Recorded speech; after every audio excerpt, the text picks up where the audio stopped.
Organization meeting of the newly elected board. The first order of business would be to seek nominations for the position of select board chairman. I'll nominate Barry Connell. Second that. Okay, it's been moved and seconded to nominate Barry Connell as chair, select board chair. Are there any other nominations? We have one member of the board tuning in from afar. Jeff, can you hear us all right? Yes, sir. Okay. So you need to do a roll call vote. Okay. So we have a roll call here. Well, let's do a roll call. So all those in favor of Barry Connell becoming chairman of the select board, say aye. Jim? Aye. Jeff? Aye. Aye. Keith? Aye. And Barry? My grandmother always said, vote for yourself, so aye. All right. Any opposed? Any opposed? Hearing none in opposition? That's 5-0 in favor of Barry. Barry, you can move over here. The chair is better. Well, before I move, Jeff, I want to thank you for your years of service here. You've been a stalwart presence at our meetings, and you certainly have a great deal of institutional knowledge, which we'll continue to need. Well, I mean, it's a team effort here, so Yep. I'm just one of the team. So. Okay. This is a very bad chair, Jeff. So I'm moving over here. Been booted already. But I thought you didn't show up, Jeff. Need it down your end? Oh, I can be Jeff. Oh, that's right. I'll pass down the name. Can't touch that. Okay. Jeff, you're welcome next to me. Yeah. Okay, my thanks to the board, I think. So at this time, we'll continue with board organization, and we will, I'll take nominations for vice chair. I'll nominate Jim Burrows as vice chair. I'll second that. So we'll take a roll call vote. Jeff? Kessler? Jeff Kessler, Jeff. Aye. Jim? Taking your lead. Aye, okay. I vote aye. Keith? Aye. And Jeff North? Aye. From here. Okay, good. So that's it for reorganization at this point. Later, we're going to be dealing with committees. So let's take a look at the agenda review. Any additions or changes? Any members of the board? I see none. None? Keith? I'm all set. Jeff? I'm good. Jeff North? Yeah. Sorry, I didn't hear that. Okay, we're looking at agenda review. Do you have anything you'd want to change? Other than No, we could I do join you not. in Thank you. Mexico? Yeah, okay, good. Okay, so we have minutes of the previous meetings. Paul Brown did the February 2nd, 2003 budget review. I'll make a motion to accept those minutes. Second that. Second. All those in favor? Oh, we do have to say, we do have to do a roll call vote. Yeah. Jeff? Kessler? Aye. Yes. Jim? I'll abstain. And Jeff North, I believe I have to abstain as well. yes. Yep. And I'll vote aye. Okay, so we got one abstention, 3 ayes, and 2 abstentions. All right. And then we have the minutes from the previous meeting, May 1st. I will make a motion that we table the minutes of May 1st. Looking through them, I found some won't say Changes. errors, but Yeah. things that were missing. Missing. Because of the I new noticed the same. recording secretary, and I believe they need to go back through them and make sure they're. Thank you. I would agree. I looked through and I said, I think there was something here. Okay. Do I have a second for that table? Second that. All those in favor? Jeff? Yes. Jim? Yes. I'll vote yes. Keith? Yes. And Mexico guy? I believe I have to abstain from that as well. Okay, good. All right. We have on the back of our agenda, the consent agenda. We'll move the consent agenda. Have a second? Second. All those in favor? Mr. Kessler? Yes. Yes. I'll vote yes. Yes. Jeff Yes. North? Okay, good. All right, we'll move to informational. Tonight we have again moved open forum down because we do have a lot of business to take care of, and then we'll move to open forum. And that's the reason for the change. It's not to prevent anybody from speaking. Okay? So we have Bill Hutwilder, is that correct? Welder? Close enough. Okay, so we have Mr. Close Enough over there, project status, Avenue Development Group. I'll let, Mr. Chairman, with all due respect, I'll allocate my time to Chad Brandon from Fieldstone Land Use Consultants and J.P. Harris from Sheehan City Bassing. Good. Hunter, do you have anything you want to say before they? No. Okay. Thank you. Good evening, Mr. Chairman, members of the board. Is this a good place for me to stand? For the record, my name's Chad Brandon. I'm a civil engineer with Fieldstone Land Consultants, and I'll be representing Jack Franks with Avenue Development tonight. Also with us tonight is our project attorney, J.P. Harris, with Sheenian and Finney. We wanted to come before the board tonight to kind of give you an update on where we stand with the project on some level, and then we are seeking some feedback from the board as well. As the board may know, the project that we're talking about is the Spring Street Apartments. It's a 42-unit workforce housing project. With workforce housing projects, they're very unique type of developments. Essentially, it takes a special type of developer to really carry forward a workforce housing project to do it successfully, and you really have to be driven on the economic viability portion of a project. And what I mean by that is you really have to be careful with the budgeting in order to make sure that you can produce a development for workforce housing that is rent restricted over a long period of time. With that in mind, one of the hardships that we're running into as it relates to the economic viability with this project actually pertains to the sewer and water connection fees. Unfortunately, with this project, my client did not account for the amount of connection fees that we're finding to be the case with this project. What I mean by that is when you take a look at the connection fees here in Newport, it averages out around $2,290 per unit. That connection fee is very cumbersome on a workforce housing project. I mean, for this project alone, with 42 units, we're looking at around $96,000 for a connection fee. So when we started to take a look into that, quite honestly, we were not able to find a lot of information on the connection fee on the town's website. No information relative to the price, but also no real understanding of what the basis for that fee is, as it relates, especially as it relates to a workforce housing project, a project that really needs to be economically viable, feasible. And so we wanted to kind of ask the board, a number of questions and have an open discussion, and we're hoping that we can work together on trying to make sure that we can maintain this project moving forward in a really fiscally responsible status. And I think there's some opportunity to work on that.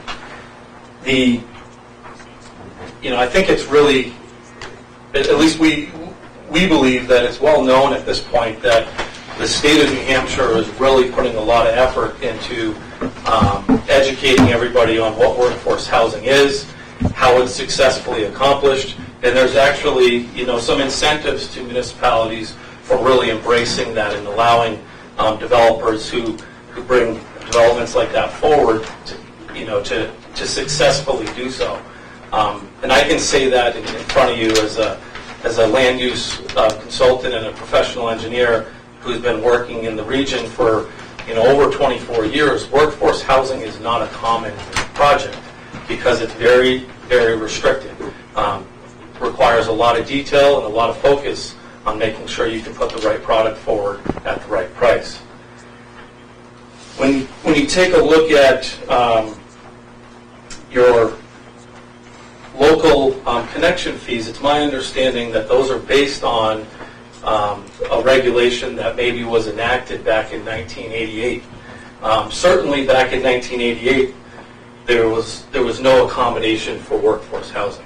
I mean, that's a pretty new concept over the last 10 years and really only embraced over the last few years, in my opinion, as we've been doing some more throughout New Hampshire and frankly throughout New England, but not enough of them, as we can tell by the housing crisis that we're in.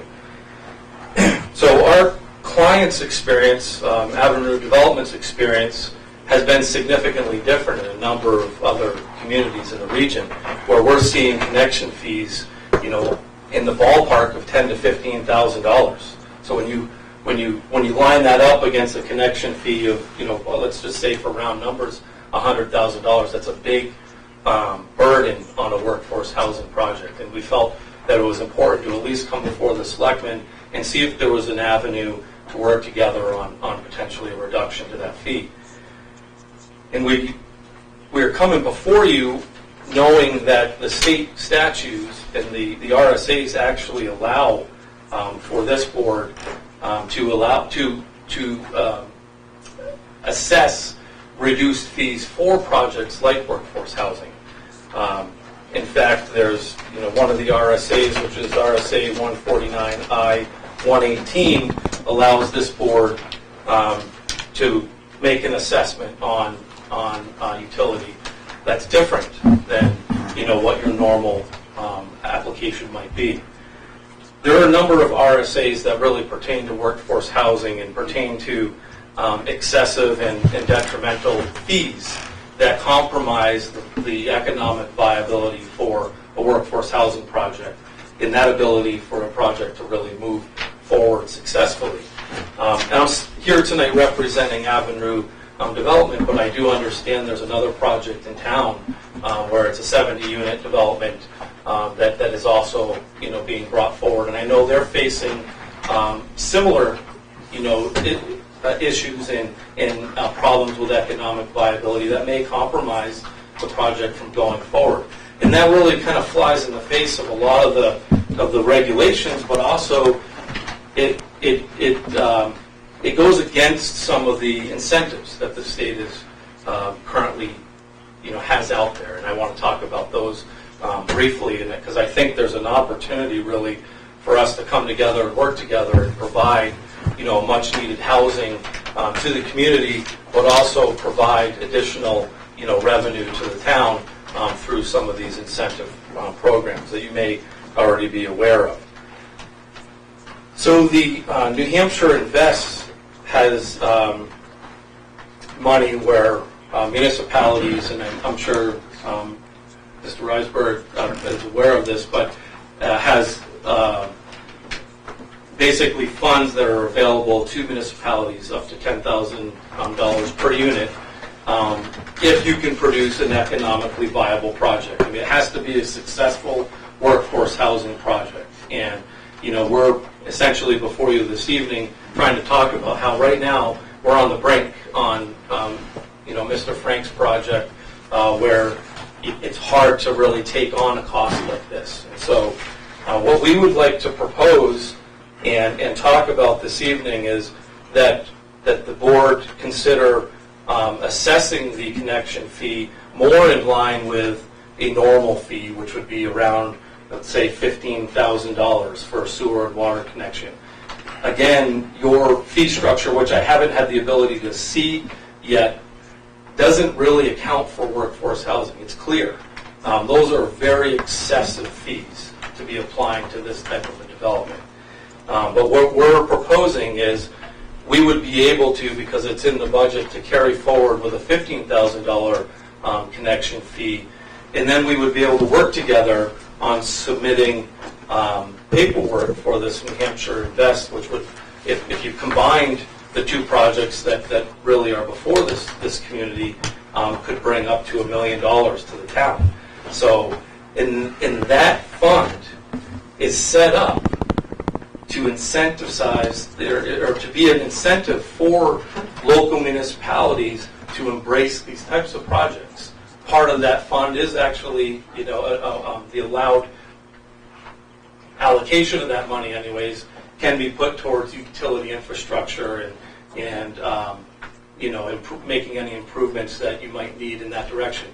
My suspicion is that's likely where your connection fee basis is, although I researched the last few years, it doesn't look like you've had very many connections. So it doesn't appear as though you're really counting on those connections for infrastructure. Your rate schedule for your sewer and water appears to be where you're really accounting for the operation of those facilities. So we're hoping that the board would consider a proposal where we would come in with $15,000 for a connection fee. We would work together on executing the paperwork, because at that point we know that we would have a successful, economically viable project that we could carry forward. And I would just like to say that RSA 149I-18 does state in there that It's 18, not 118? it is 18, I think. Okay. 18, I'm sorry, yeah. Does state in there that the board, for good cause, can assess different fees. And I would argue that clearly the state has announced workforce housing as something that's for a good cause. I mean, they've set up these incentive programs where communities get some additional funds if they embrace it. So we think that a workforce housing project would definitely be for a good cause, but we would be happy to entertain some dialogue relative to that this evening. I know, speaking with Mr. Franks, he is really excited about providing a 42-unit workforce housing project in this community. It's under construction, but which really makes, when you think about projects like this, they only have a certain amount of contingencies built into them, and this would be a significant hit on the contingency, and so we really need this board to consider this proposal, because we think it does have a strong impact on the economic viability of this project. It would, if we run into one issue in the field and we don't have a contingency for it, it could yield the project in a really bad state. And so I think that we obviously wanted to come before you and have a dialogue, and I really kind of just touched on the highs and the lows. I didn't want to take up too much of your time. It looks like you have a very busy agenda, but I do want to open up to our team if anybody wants to add anything else to this discussion. So my first question is 42 units. I know you've done this before. Yes, right? I'm not meaning to say this in a wise manner, but why didn't you plan for the contingency the way? There's no application fees listed online, zero. This is the first time you knew about the... First time I knew about it was this past winter. There were no application fees online at all, as Chad can attest to. Yeah. These fees were not disclosed during this process. I had no idea that this... Who should have disclosed those fees? Well, I would think that the application fee should be online, and it should be listed there for any consumer that's coming into the town to invest into the community. I mean, we're here with John Levitas, who also is suffering the same situation we're in. We're putting $35 million we're investing into the community between the two projects. We're bringing over 100 units to the community for workforce housing, which is desperately needed. And these projects aren't just, I mean, they're very tight. They're very tight. I had no idea. Had I been able to do that, I would have been able to plan. So, Thank you. Yep. All right.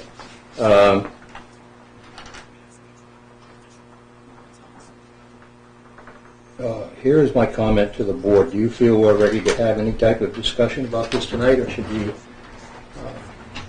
I don't think so. I mean, obviously, excuse me, yeah, I can't even speak right now. Much more? No, I got some coffee, thank you. Just some more research needs to be done on our part. One, I'd like to see why, those fees aren't there, but that's really irrelevant. I'd like to take a look at the different RSAs that relate to this. Yeah, I'd want to look up the art. Not that, I know you're correct, but we always want to do our due diligence because we're dealing with town money, not our money. So. And a precedent that we. Yeah, and that's what worries me, a precedent that we would be setting in regards to this. And so I think, Jeff, you had your hand up. Did you want to comment? Yes, we already addressed this a couple meetings ago. The hookup fees per unit, which are about $2,400 per unit. And because of the Invest NH money that comes back to municipalities, $10,000 per unit, we directed the town manager to notify this group and the group up on Sunapee Street that if they get things in a timely fashion such that we get the money back, that we would abate, or whatever the term is, 1/3 of the fee. So they're looking at about a $96,000 fee, and we abated, say, 30-some thousand of that, leaving them somewhere around $67,000. They've already said they would be happy for 15. So their quote-unquote shortfall is about 50,000 in a say, $10 million project. Contingencies should be probably, 5% or so. So I think this is what contingencies are for. I mean, as we heard, these hookup fees we've had been in place since 1980s. So we've already gone partway there. Hunter has a hand up. Go ahead, Hunter. Just another point of information or clarification. Just to remind folks that the revenues that might be derived by this particular transaction go to the water and to the sewer systems respectively. They do not go to the general fund. So those funds are retained by water and sewer to help pay for water and sewer. And as we know, we just authorized a rather large bond issue that might benefit from having some influx of these funds to the residents themselves. One last observation is that these are not connection fees. These are user fees. And if you have an attorney in the room, I'm sure might share the differentiation between the two. Connection fee typically is to cover the town's cost of actually making that connection. Making a connection, right. In this case, the town adopted a user fee, and in most municipalities where there is a user fee, it is not only intended to cover that, but it's intended to cover the cost of replacing the capacity that is being consumed or displaced in the existing system.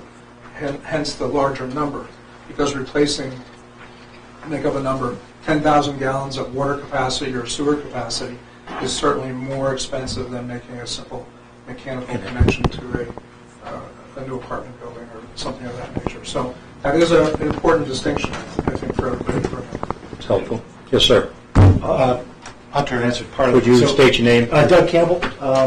I have a project that's going to be coming down the road, so I have an interest in this as well.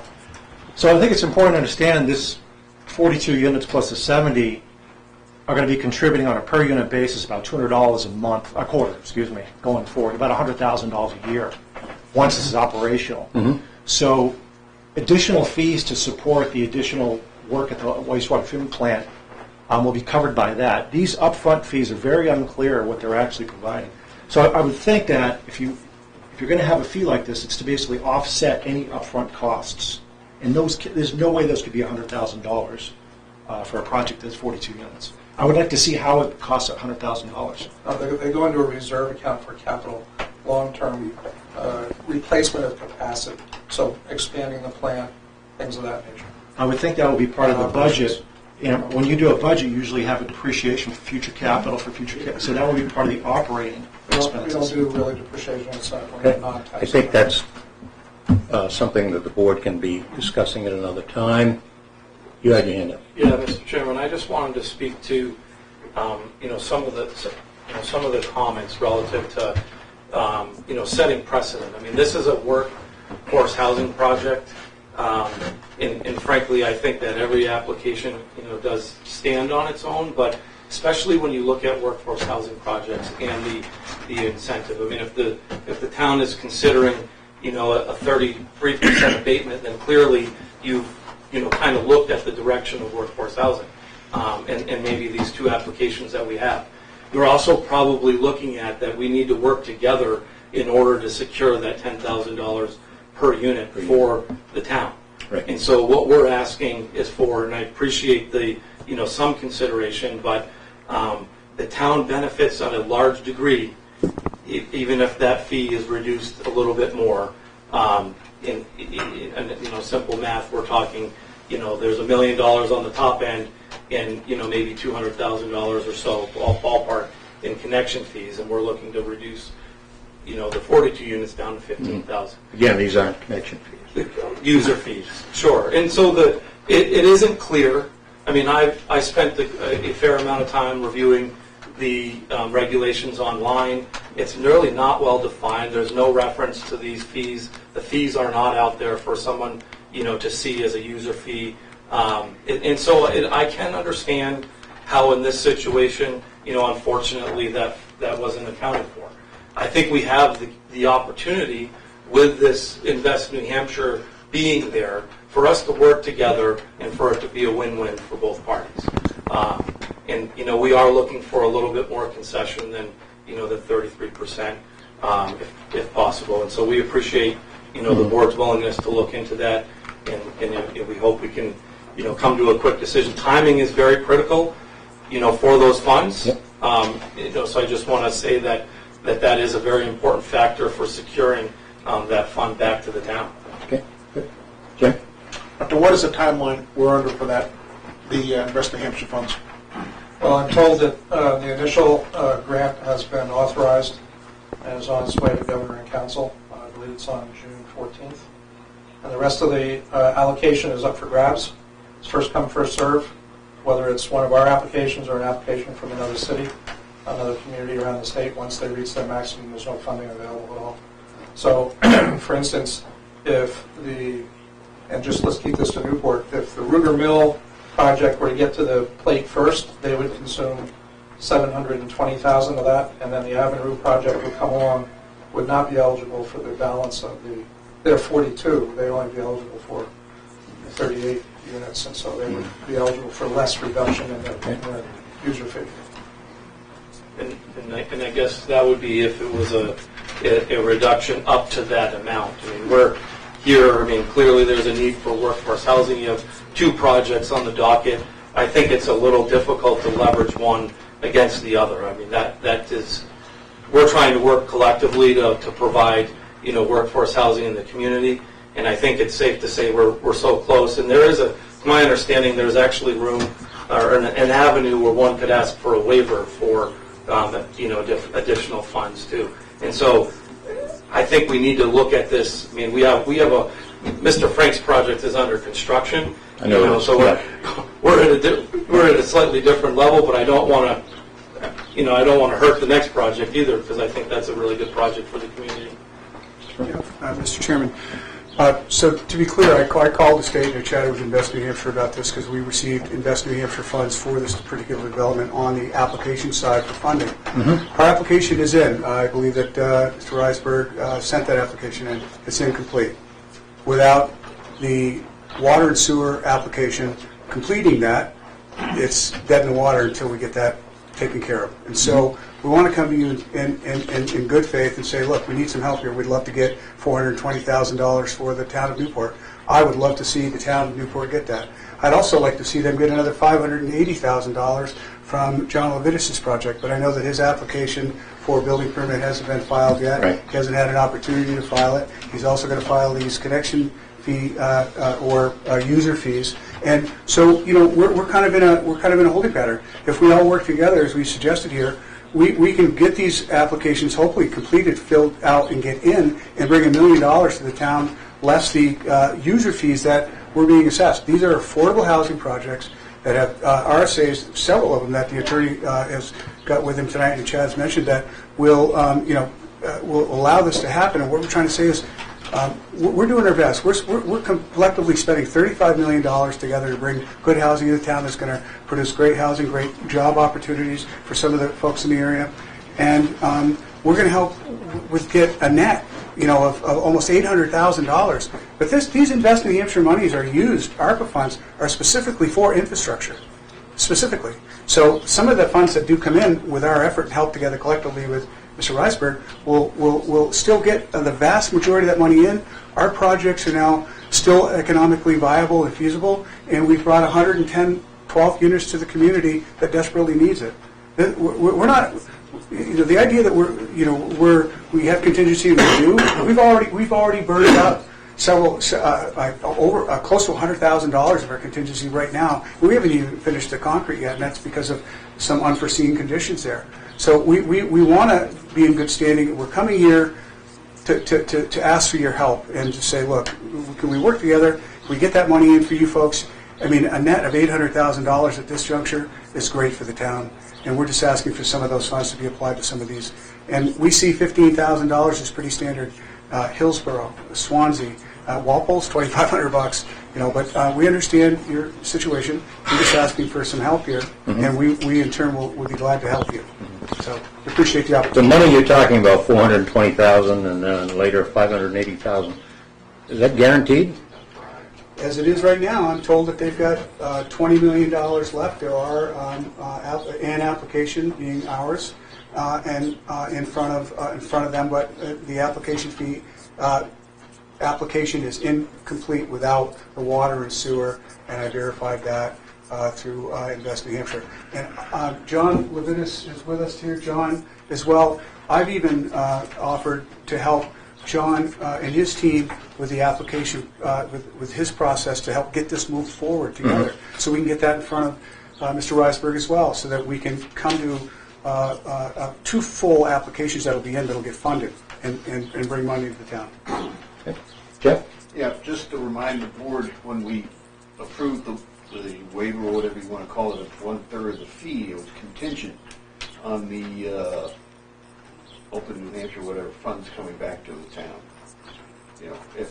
If we were too late or somehow the money was gone or something, and there was no return on the town, then the waiver of 1/3 of the fees Would not would take not place. apply. So the waiver that we have has brought it down to 96,000, No, it's probably more like 66, 67. 67,000. 64,000 for our project and Thank $105,000. Yeah, $105,000 for the mill building, Yeah. which is substantial. I mean, quite frankly, in the current environment that we're in, John, correct me if I'm wrong, but with the economic situation we're in, can you imagine paying $105,000 or and we're close, but $105,000 fee to the town so that we can get this Invest New Hampshire money in, and then rates go up and the project's unfeasible? I mean, think about that situation. I mean, I wouldn't want to be in John's team's shoes as a result of that, and the upfront fees that you have to pay, even though he's got funding set aside. I mean, we're in a really difficult situation with finances and rates going up and down, and the project very easily could be rendered undoable if a point or a point and a half get added to any interest rates is fine. John, do you want to speak to that, John, or? Hunter, you have a... Go ahead, John. Can you hear me? Yes. Yeah, I think just again, and everyone see, we've been value engineering for months, and we're trying to cut back and cut our costs down. And the way these LIHTC deals are is we applied in October June with a preliminary budget, and now it's a year later, and we're going to finally get our financing lined up. And so in a year's time, we went from a budget that we thought was X to a completely different budget, just the nature of the world we're in. And so, these $100,000 plus line items are significant than ever, and it's not going into the building. And so it's hard, especially hard, because it's not helping renovate our building. It's just a fee that doesn't improve cost. And before, there's other things that have gone up, and that's just the nature of the world we're in. And as you mentioned, interest rates have gone up, and so we're running new interest rates, we're running new costs, and we're at a point now where next week, or the next 2 weeks, we'll be applying with our final track GMP, which includes all of the associated soft fees to New Hampshire Housing, and we're going to be down to the wire in terms of making sure that our capital stack, which includes $3 million from Invest NH, and we pulled every lever we possibly can to make this thing financially feasible, and we're still working. Yep. Understood. Candidly. And this is every dollar counts, and counts at $100,000 is a significant amount of money that we could spend where in the building. Understood. Hunter?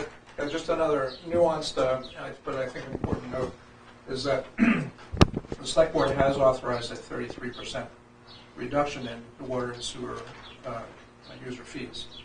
But at the same time, the board has also allowed for us to use the revenues being derived from what we refer to as the MTU, the Municipal Per Unit Grant that is being referred to here.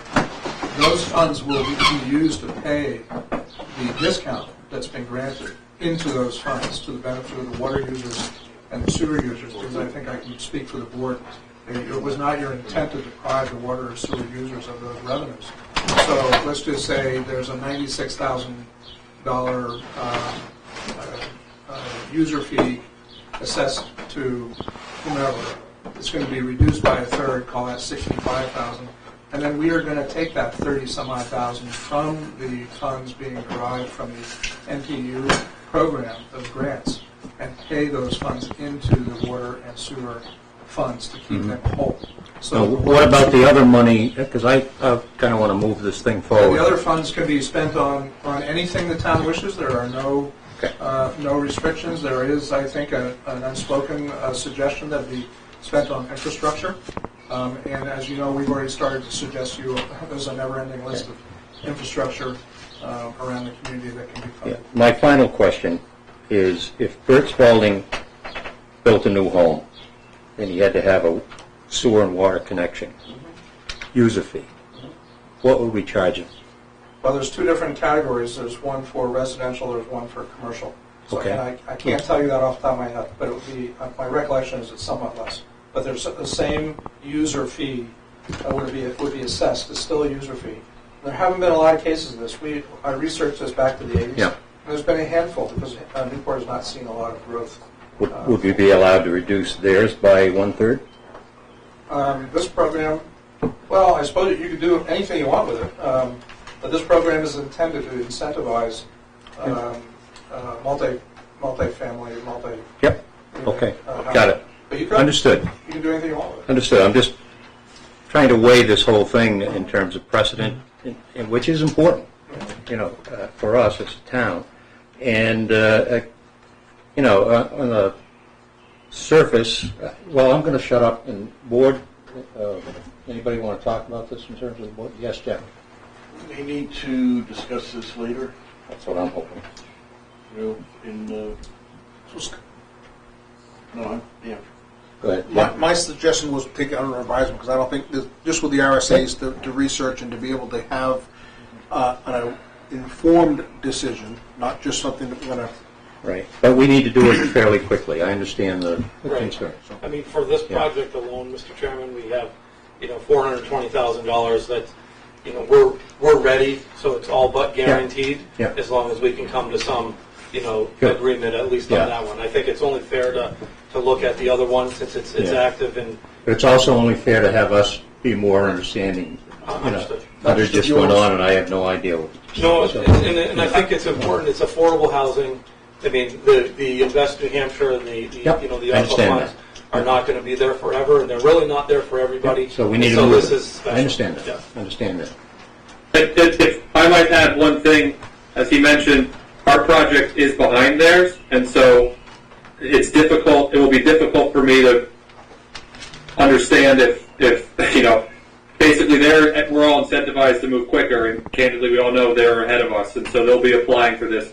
They have less units than us. We have more units than them, but I don't want to say penalized, but just the nature of timing. If we were both to apply, we wouldn't be getting the 33% discount. We would be getting less, because there's a cap on how much you're willing to reimburse, I guess, or take a break, give back. And I understand And that. so I think, all right, I you know. just wanted to bring that up. Yeah.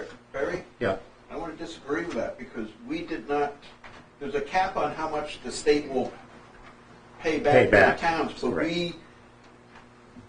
when we approved the 1/3 reduction, we did not set it per funds we get back. It's per unit. Per unit. So, John, yours would be a 1/3 reduction for the 70 units, while the other one on Spring Street would be 1/3 reduction for the 42 units.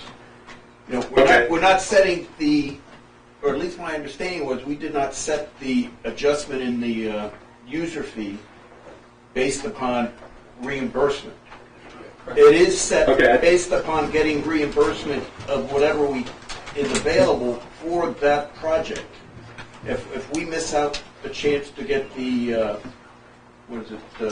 open it, whatever, the reimbursement to the town for your project because we're too late, if they run out of money or so, the intent was in that case, the 1/3 reduction does not apply. That's pretty good. Is that pretty much how the rest of the board understood it? Because That's how I understood it. it's going to be a 1/3 reduction for each unit. Yeah. So it would be for the 70 units, whether you're second or first. Mr. Spaulding, you have a comment? Yes, I would ask you to consider the following. They came here with their proposal, and Mr. Spaulding putting in his house, if he doesn't figure out what it's going to cost him for water and sewer, then he made an upfront mistake from the get-go. Second,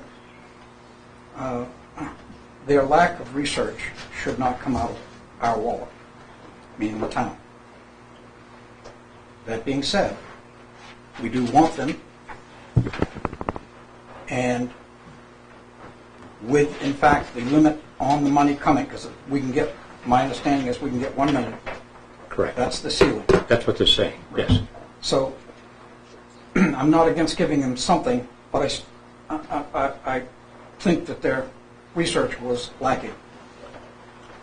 The funds going to water and sewer are more significant than they may think. When Spring Street was done, there is a connector there that has given this town problems for some time. And here, it's going to be exacerbated by these apartments coming directly into it. So we're going to have to face that sooner or later. So don't give away the farm quite yet. And the ordinances going in 1998, I've not heard that they were adjusted for inflation since 1998 as they were with the school. You know, like 5,800 up to 10,800.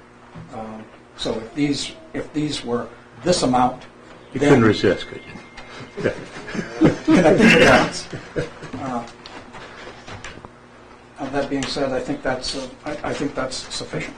So I would entertain a motion from the board at this particular point to take this under advisement. It's exactly what I was going to say, that I think we should take it under advisement and get back to them as soon as we can, but we don't have enough information to make an informed decision at this time. There a second? Second. Roll call vote. Jeff Kessler? Yes. Yes. I'll vote yes. Yes. Jeff North? Yes. Okay. Yes. All right. And by taking under advisement, we need to be transparent to the public about when this is going to be discussed, I would imagine, unless we go to a non-meeting about it. Okay. All right, moving on. Sean Griffin, tax deeding, 73 Old Goshen Road.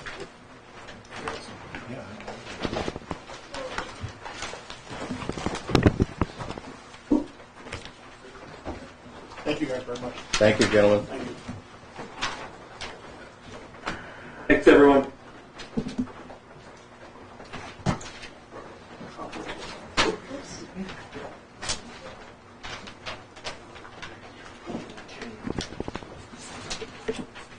May have already had this, or have seen it at least. Yep. Okay. Just what I'm referencing. Thank you. So.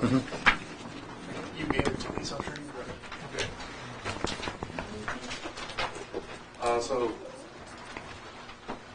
I just just wanted to say, I would like to thank the board for allowing me the request for reconsideration to be added to the agenda. I requested the reconsideration for two reasons. First was to confirm that you had received the email and were in fact fully aware of our unique extenuating circumstances with the property that we've been going through. I was informed by Hunter that you had in fact been informed and had received the email, so I will not go over it again. However, Mr. North, I'm not sure if you've received it, now knowing that you're freshly sitting. Yeah. So if need be, I can happily read that for you. And if anybody else has any questions about the email that I sent out before the previous session, I'd be happy to answer any questions for you. The second reason for reconsideration was to discuss the letter that I just handed you guys. I highlighted two sections. It was delivered to me by the town that the town had done the tax lien on and was the new owner of the property. It states in the letter that, quote, you no longer have the right to occupy the real estate identified above unless you purchase the property from the town. It later states if you would like to purchase the property from the town to please contact me, and was signed by Hunter. I wasted no time in contacting Hunter. I showed up the next morning to show him my intent to purchase the property and my full willingness to pay the full back taxes of $34,766.83, and back taxes, fees, and penalties all included. That was the number. It's on the sheet, on one of the pages I gave you, and that came from Hunter. An effort to finally close the purchase on the property that my family's been trying to purchase for the last 7 years due to the extenuating circumstances of the death of the previous owner. However, at the last meeting, you did not choose to allow the purchase of the property, as it was stated in the letter that was hand-delivered by the Newport PD. As you can see from the letter that I quoted, and knowing what we have gone through trying to purchase this property, with this being brought to your attention, we are hoping you will reconsider your decision and move forward with the direct sale of the property to our family. If there's any other questions or anything, or Mr. North, if you'd like me to read the email, I'd be happy to read it for you. It gives some background information. I was briefed on that email with Hunter. He was brief. He doesn't need to have. He was briefed. Yeah. Oh, okay. I'm sorry. I misheard. Yeah. Do you have any other questions regarding the situation and such? At the last meeting where we discussed this, we outlined a plan that said that we would not entertain direct sale, but we would look at it in terms of putting as we do with other property, put it up through public bid, okay? Which you would be entitled to bid. Okay. Now, all right. My And only question with that, not to interrupt you, is we live in the home. It's our full-time home. And my understanding is you guys want us out of it if it's going to go to bid. But it says here that I do not have to leave if I'm intending on purchasing the property. okay, when did the 30 days start, Hunter? It says it ends on the 24th. 24th of I believe it's stated right there. no later than 20th. May 20th.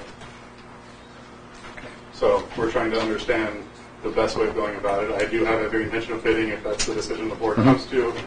But as I said, this is our home of 7 years since we moved out here. We tried to buy it from the previous owner before he passed away, and it was I know you did. for Yeah, many years. I know. And you're kind of stuck Yeah, at we've been this stuck in the particular middle of point. this for a long time. And we've dealt. Yeah. I mean, I've spoken to Hunter 2.5 years ago, trying to get started. We knew it Yeah. took a long time. Nothing moves fast. It's the game. Well, this could move fast. But Where are we at, Hunter, with the bidding or the posting of this property for? So we are seeking a little clarification from the board. I will on clarify the in a minute. terms of Yeah. of the bidding. Yeah. Should it be a bid that, a sealed bid that should have no reserve? In other words, $1 would win it if that was the one and only or highest bid. Or should it be a sealed bid with a reserve to be set by you or whatever number that might be? It could be the taxes due, it could be the assessed value, it could be whatever you choose. And once that happens, we will advertise and begin Yeah. the auction. And so we could bidding move process. fairly quickly on Sure, this. yeah. Okay, so go ahead, John. The sale could also be, with the understanding that it comes with an occupant that if they were not the high bidder, that they would have to, vacate within 30 days of the sale. Of the sale. We Yeah, I can think condition we're it any way you'd like, and that would, we issue a quitclaim deed for this property. You should also be aware of that, it's a warranty deed. So it's basically where is as is, with or without tenants, in whatever condition it happens to be in. I think that would be the fairest way to Good. go, Well, would be to... I also have an option. May I say something? May I say something? course. Is it possible, just for the sake of some level of compassion for someone who's there, is it possible to have a right of first refusal on that for them to be able to purchase the project or the building should they be able to come up with funds with the highest bid? Well, let me just read, and I know you wanted to say something. I'll let you go first, and then I'll read this. I think it's a good place for the town to show a little compassion. The guy's been through hell with this thing. People dying, got his family there. Sell it to him for the $34,000. Let's move on. Okay. Well, the board has already made a decision in regards to that. I hear what you say. It might sell for less than that. Yeah, it might sell for less than that if we put it up for bid. So I would ask the board to entertain the following.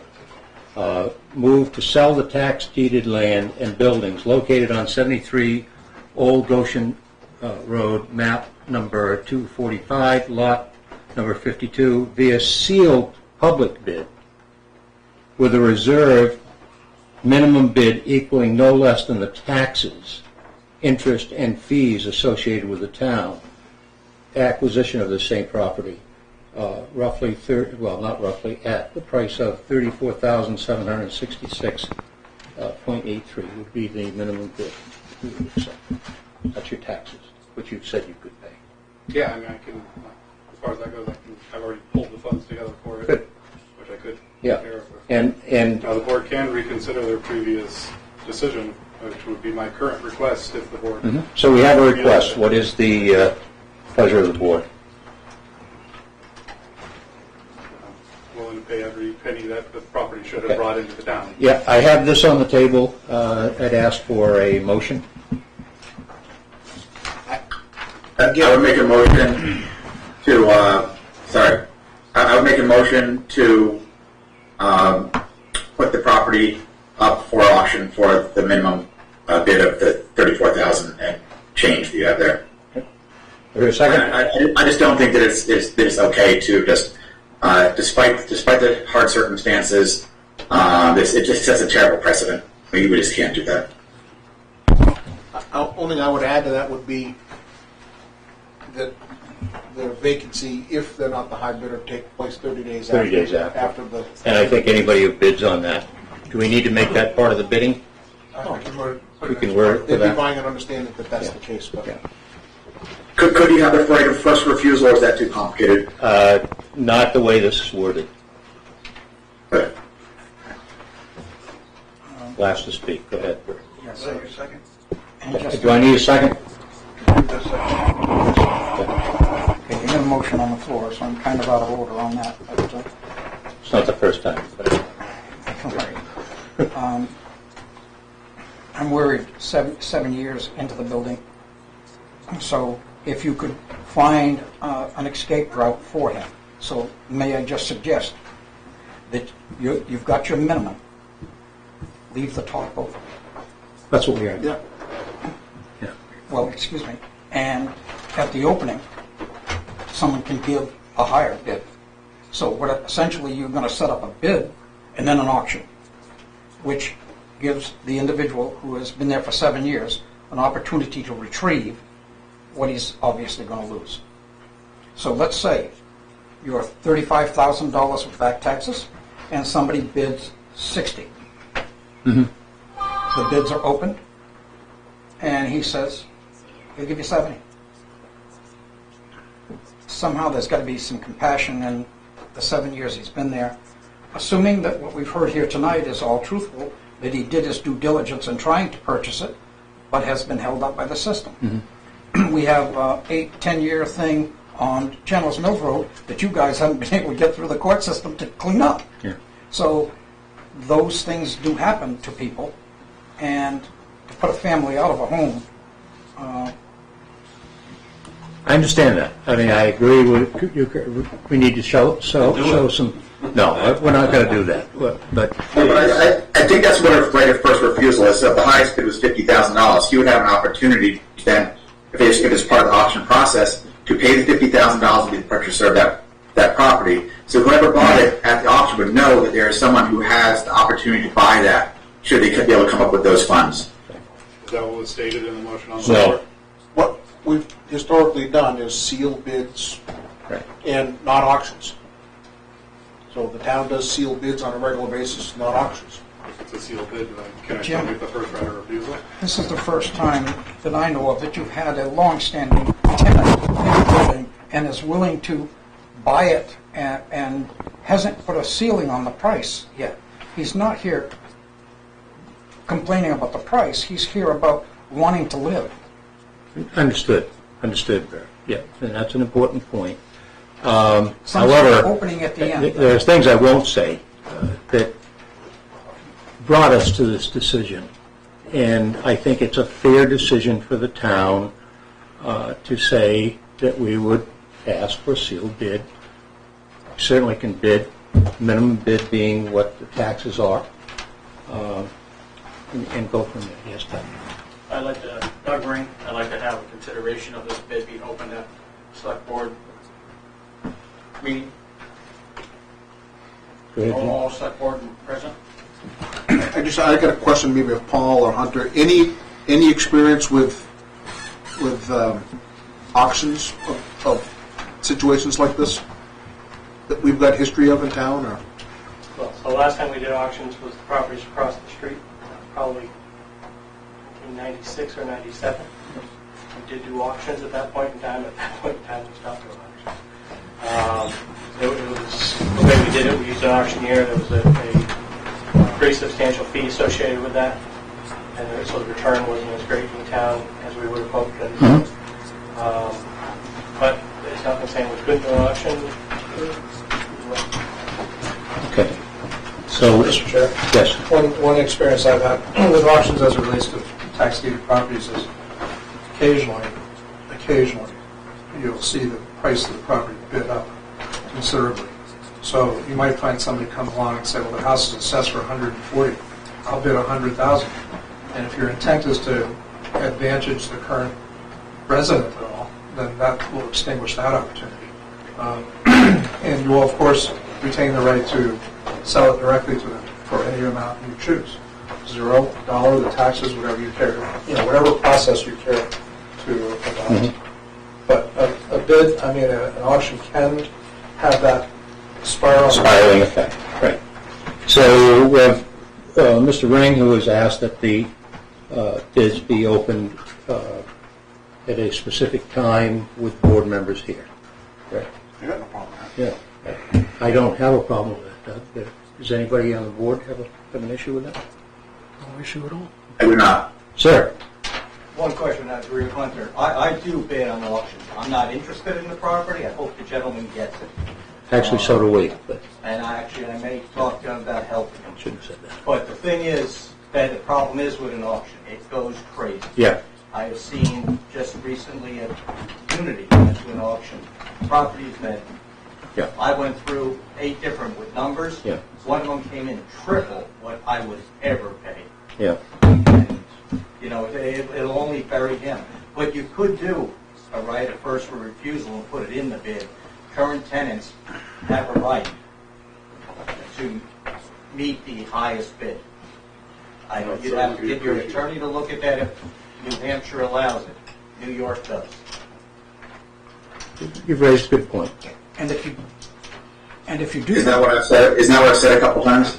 Yeah, I know. I don't know what. Now that you're in Mexico, you don't count quite so much. Okay. we got to drive the nail. We got to drive the nail home. It is raining. Yes, Bert. I kind of want to move this along because we've got a big agenda, but I'll entertain you. Okay, thank you. One more thing. If in fact you did do that right of first refusal, you need to know from this fella that he has the financing. Because if he doesn't have the financing for that amount, the amount of 34,766. No, whatever it is. So the 34, we know that that's the floor. Yeah. But there's a probability of it being higher in the bids. So if it comes in at here, then if he wants it, he's got to come in above that. Yeah. So in order for him to do that, he's got to have a bank statement that says he is non-credit eligible for the amount of money, what the ceiling would be that he would pay in your hands before that right of first refusal could be exercised. Well, that would be true of almost any loan, though. I mean, if he has $34,000 as a percentage on a loan, that should be plenty to put down as a down payment and get financed. But there would have to be, like you said, there would have to be a bank. Well, yeah, I mean, it's putting the cart a little bit ahead of the horse. Statement for the $35,000 in my account right now that I just budgeted. That's the whole. Well, it's also concerned, I mean, if it goes above. If it goes above, sure. Could you meet, if we gave you first refusal, Yeah. and let's say it came in at 50, could you meet that? Sure. And you don't need to answer that right now. No, I understand that, but I'm saying if I can't meet it, then it would just go back to the other person. So whether or not I purchase it or not, it just goes to the second bidder. Correct. So it doesn't. Correct. It's not necessarily. I don't Correct. change the contingency. Yeah. So. So we have a motion on the First right of floor. refusal being into it, just so that I have the option not to. Do we want an amendment to this? First refusal. I would amend to add the right of first refusal to this pending the person making that offer showing proof of ability to finance the project or finance the purchase. Okay. We have a second? One from one Jeff, one from the other. All those in favor? We're voting on the amendment. Voting on the amendment, then we'll vote. Well, let me stand for Motion that. is amended. Yeah, the motion is amended to add. You want to read that back to us? Yes, I will. You never did, but I will, Jeff. Yeah. Move to sell the tax deeded land and buildings located at 73 Old Goshen Road, map 245, lot number 52, via sealed public bid, with a reserve minimum bid equaling no less than the taxes, interest, and fees associated with the town's acquisition of this property, roughly $34,760, or exactly $34,766.83, with the provision that the present tenant would have first right of refusal, but prior to that he must show his ability to Get financed. get financed. Thank you. Okay? Sure. No, bid to be open. And the bids will be opened by the board, in front of the board here, at a date to be announced. Okay? So I'll call for a vote. Jeff? Yes. Jim? Yes. You don't have to, you can vote the way you want. I am. Okay. And I'll vote yes. Keith? No. Jeff I'll vote North? yes on that. Okay. So we have 4 yeses and 1 no. Okay.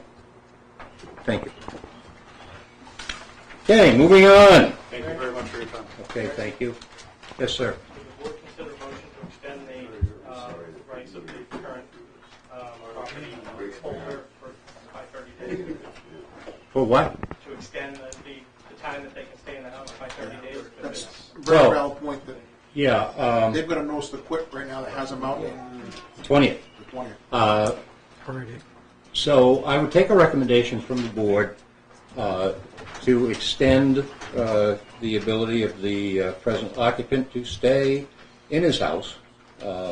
And so we could extend it to the pending the outcome of the bids. 30 days. And 30 days after that. Okay? Is that fair to you? Yeah, no, that's good. Okay, thank you. I'm understanding. All right. You guys are good at kicking people out of places. I'd ask you to come through the board, put your hand up when you want to speak. They talk in my sleep. I know you do. Okay, moving on.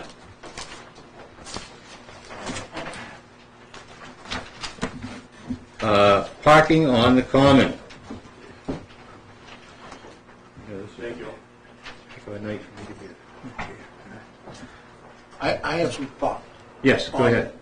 The discussion that we've been having for the last several months regarding the town common and the parking and the passionate pleas that we've heard from a number of entities that utilize the common, while it is my hope to at least carry on Herb's wishes to see the common protected.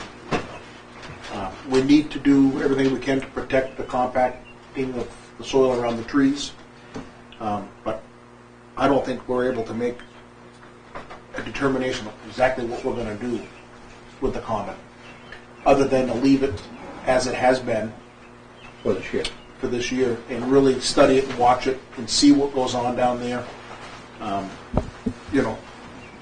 Whether we have, directing town forces to monitor traffic and parking and access onto the common as the ordinance currently exists. But to do anything that would change midstream with the agreements that we have in place with not only the Library Arts Center, the Apple Pie Crafts Fair, farmers market. Those people have an expectation of what they signed up for versus, I think, what we are expecting. So, Other comments from the board? I agree with that. I think that we would find that if we were to talk to the people running those in consideration of our giving this some more time, that they would also agree to impact that, and not through, impact it less, but not through, strong arming, but just because I think they just would. And I think if we just say, please, we're going to let you perform as usual, but please try not to impact the areas that we're concerned about. Good, thank you, Jeff. Yes, Kurt? Just a quick comment on compaction. You can go down Main Street South, and there's probably a 150-year-old elm tree there, one of the prettiest trees in town. It's got a plot of land no bigger than your table. This compaction thing is bull. Trees are resilient. They'll put roots right through a basement. They're tough. And that tree down there has a little piece of land, and every one of its roots goes under driveways, the main road, sidewalks, down around houses. That's a beautiful, it's tough. Yeah, you're not the first person who's Compaction told is me. going to be the problem for those trees. Well, I think we can try to protect them as best possible, but you are the second person and the other person that told me was an arborist, that compaction can take place, but trees are quite resilient in terms of that process. So, Jeff, Jim, was that a motion, or was that to just leave it as it is for this year? Or do we even need a motion? We never have voted. So I think we do need a motion because we made the changes to the agreements. Okay. So would you make a motion? Trying to move things along. I get it, but Can I just say something before you make the motion? I think that we need to make sure that if a motion is made, that it doesn't slide to the back burner and we find ourselves next spring in the same situation. Because that's pretty easy to do when you get busy doing other things. And I don't know if you can put that as part of the motion, but well, I get that, but at the same time, we need to allow the entities that have been using the common, such as farmers market, apple pie crafts fair, things of that sort that have an expectation. But it's going to contradict the change we made in the common rental agreement. Am I right, Hunter? Is that the agreement Yes, where we made those changes? Currently states no parking. Yeah, so we need to amend that to strike the word no parking and just restrict access to vehicular traffic. That would be my motion. Okay, do I hear a second? Second. One last quick comment. I always hear you guys talking about the farmers markets and blah, blah, blah, causing problems. We have hockey out there, we build snow sculptures, We have concerts every Sunday night, we have graduations, we have pee-wee football. It ain't the farmers markets that is the main culprit, if you want to say there's a culprit out there, because I don't even believe there's one at all. Main It's asset. being used, they're friendly people, they support our town, they're the earth of this town. Okay. And to keep on pointing the finger at them is wrong. The finger I'm pointing is this, is we made a change to the agreement for anybody that uses the common, whether it's PV football or whoever signs that agreement. What we are doing is fixing that. So there's not an issue with anybody, much less farmers market or anybody else. So we're fixing it. Please. I will. Right. We are. Thank you. This isn't fun. Back at you. One last comment, then we're going That's to take a because of the vote. gun. You're Yes. so used to the gun. Go You ahead. break those fingers Let's off. have some order here, please. Thank you. Just a point of clarification, so what you are voting to support is the current use practices, which allows people with permits to use the common. Right. To come up, to drive onto the common, unload, set up, whatever the case may be, and then leave the common. That's the practice you're working. Yeah, we're not, what we're stating, I mean, we're not changing the fact we don't want people parking on the common. Right. Okay? They can come on, unload, business as it always has been. Okay, I just want to make sure. Okay? that there's a Business common as it always has understanding been. what that is, what that means. Okay, all those in favor? Jeff? Yes. Jim? Yes. Yes. Barry. Keith? Yes. Jeff North? Yes. Okay. You know, your mouth doesn't go at the same rate as your voice comes across, so I just want to Yeah. let you know Okay, that. good. Okay, good. All right, finally, moving on. Select, no. No, we're up here. School bus storage, DPW garage. Jeff, I think you asked to have this put on. Give me a minute to get my gloves on. Where are they? You owe me. Thank you, sir. Thank you. All right, I did some history on storage, the school buses at the Public Works Garage. Back in 1978, the town manager made a comment that the cost of the new highway garage would be reduced by sharing the cost with the school district. And from 1980 through 1990, the agreement in place had the school district paying $3,000 a year to help offset the cost of the bond on the highway garage.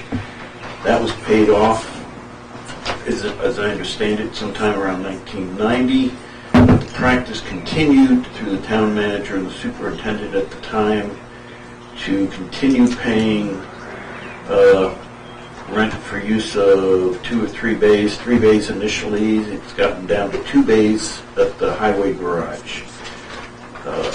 In 1998, January 1998, at the Board of Selectmen's meeting, a motion was made and passed to tie the cost, to increase the cost of the rent charge to what the, I guess, consumer price index change was from 1990 to 1998.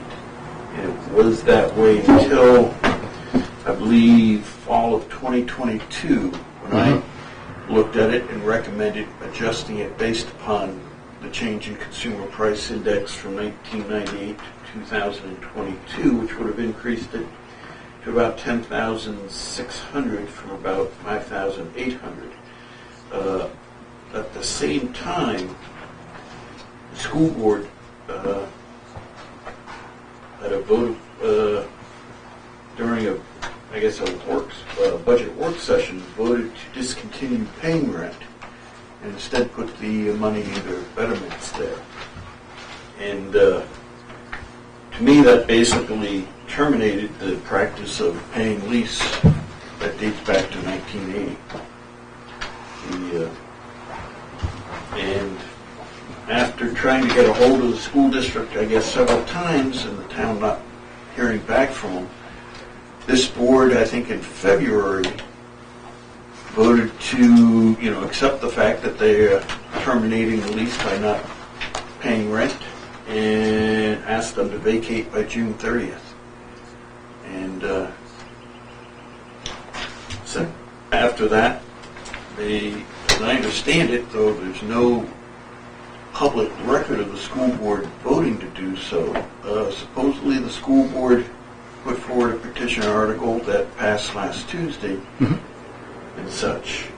And prior to that, well, between the deliberative session and voting Tuesday, the town manager worked up a proposal that would allow them to keep the buses in the yard undercover and provide access to our mechanics bay and bathrooms and what. And he had a meeting, I believe Keith and Jim were there with Hunter Reesberg and Tim Beard and Jenna Darling, along with the superintendent, attended that meeting. And it was an alternative proposal, and I'm a bit disturbed that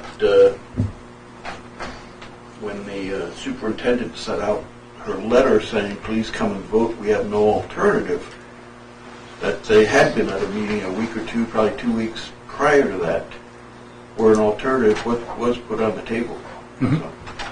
So we're basically at a point now where the town voted overwhelmingly to have the town give away of town property, which the town has a need for. Since, let me just add that after the school district took their vote in November to discontinue paying rent, and we heard nothing back from them about it, and decided to accept their termination of the lease and asked them to leave, we came up with another use we could use it for, basically moving the ambulance garage down there. That was never a consideration prior to the school district deciding to not pay rent. And that's about where we are now. Also, we have some legal requirements the town has to follow concerning use of town property.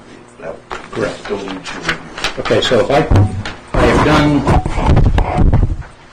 a few hours worth of research into this whole process, I want to state very clearly that the school district did have a right to withhold payment. However, they did not, where you went was too far in the fact that you were saying you were going to use that money to improve it. And I'm sure you thought that was a wonderful thing. But that is not within your standing. You were a tenant at that particular point. And as a tenant, one of the things that you should have done was to say, these are the things that we would like to have fixed. You didn't. I wish you had. Might have ended the whole process. Okay? Secondly, we are not taking issue at all with the right of the town in a legislative body to petition this board to ratify an agreement. What we do take issue with, and I want to be very upfront about this, what we do take issue with is the fact that the terms of that process may or may not be legal, may not even be enforceable. And that's what we're trying to look into at this point. Okay? To say that we're going to give you a lease of 99 years at $1 is rather draconian. It's also might be inappropriate. So are we going to give value away as a gift to the school district? My answer would be no. However, I do feel we can come to some understanding about how we take care of this as a group, as a community. So there's been communication that should have taken place. And I'm not blaming either side, but it didn't take place. And what I'm saying very directly is, in my examining of this process. And by the way, we aren't using the same lawyer, okay? We are using, what's his name? Cordell Johnson, well-known head of the Municipal Association lawyer for several years. Probably one of the biggest authorities on real estate and leases. So, let me just say scare tactic. Yes, I did, thank you. Oh, yeah, it's not. Well, you're entitled to your opinion. But at this particular point, we have a meeting, or you've proposed a meeting June 8th at that point. And you've had on the agenda the bus barn. Am I correct? For the June 8th? Yes. Yes, Yes. yes. So I would ask this board, who has not taken any vote at all in regards to this, to have a meeting prior to meeting with the board, and then do some negotiation while we're there. Now, I don't know, did you just reject the pole barn aspect? Did you take a vote on that, or did you just reject it? Steve? Well, we talked about it, but we didn't take a vote on it because the vote was already in from the election. Yeah. And I figured, We figured that was the end of it. well, we would at least be able to discuss, because it's very evident that, yes, mistakes were made, but the town doesn't want us out of that building. They want to see the school there. Clearly understood. So when that happened, they briefed us on it. Yeah. I appreciate it individually, but I think now it's time to talk so that we figure it out, we put it behind us and move forward, and the town wins. Like Everybody all of us. Yeah. And that's where I'd like to head, but we are not going to vote on anything tonight. We haven't taken a vote. This board needs to have a serious discussion of its own in regards to this process. But I'm trying to be transparent as possible about at least what my position is at this particular point. I think I mentioned that to you before. Yeah.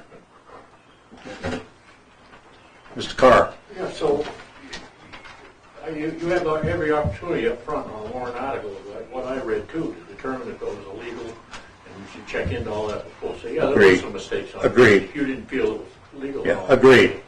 But you put it to us, to we the voters, and our issue is that where the money comes from, for the school and the town. And we clearly saw this was just playing with the funds so that we would cost us more money for wherever it may be to create a new shelter. And the town overwhelmingly said the same thing. That's how they saw it. Now, I guess I'm going to say to you, you guys are going to change that? You literally have the power to turn that around or reverse that? Regardless of the mistakes that are made. We have the power. I'm sorry, I didn't mean to interrupt you. Well, I mean, it's a done deal, in my opinion. The meeting was adjourned. You can't call for reconsideration. Everything I've read says it's over. It is the responsibility of this board to control and protect town property, okay? And so my position, and I'm going to tell you very clearly what my position is. You can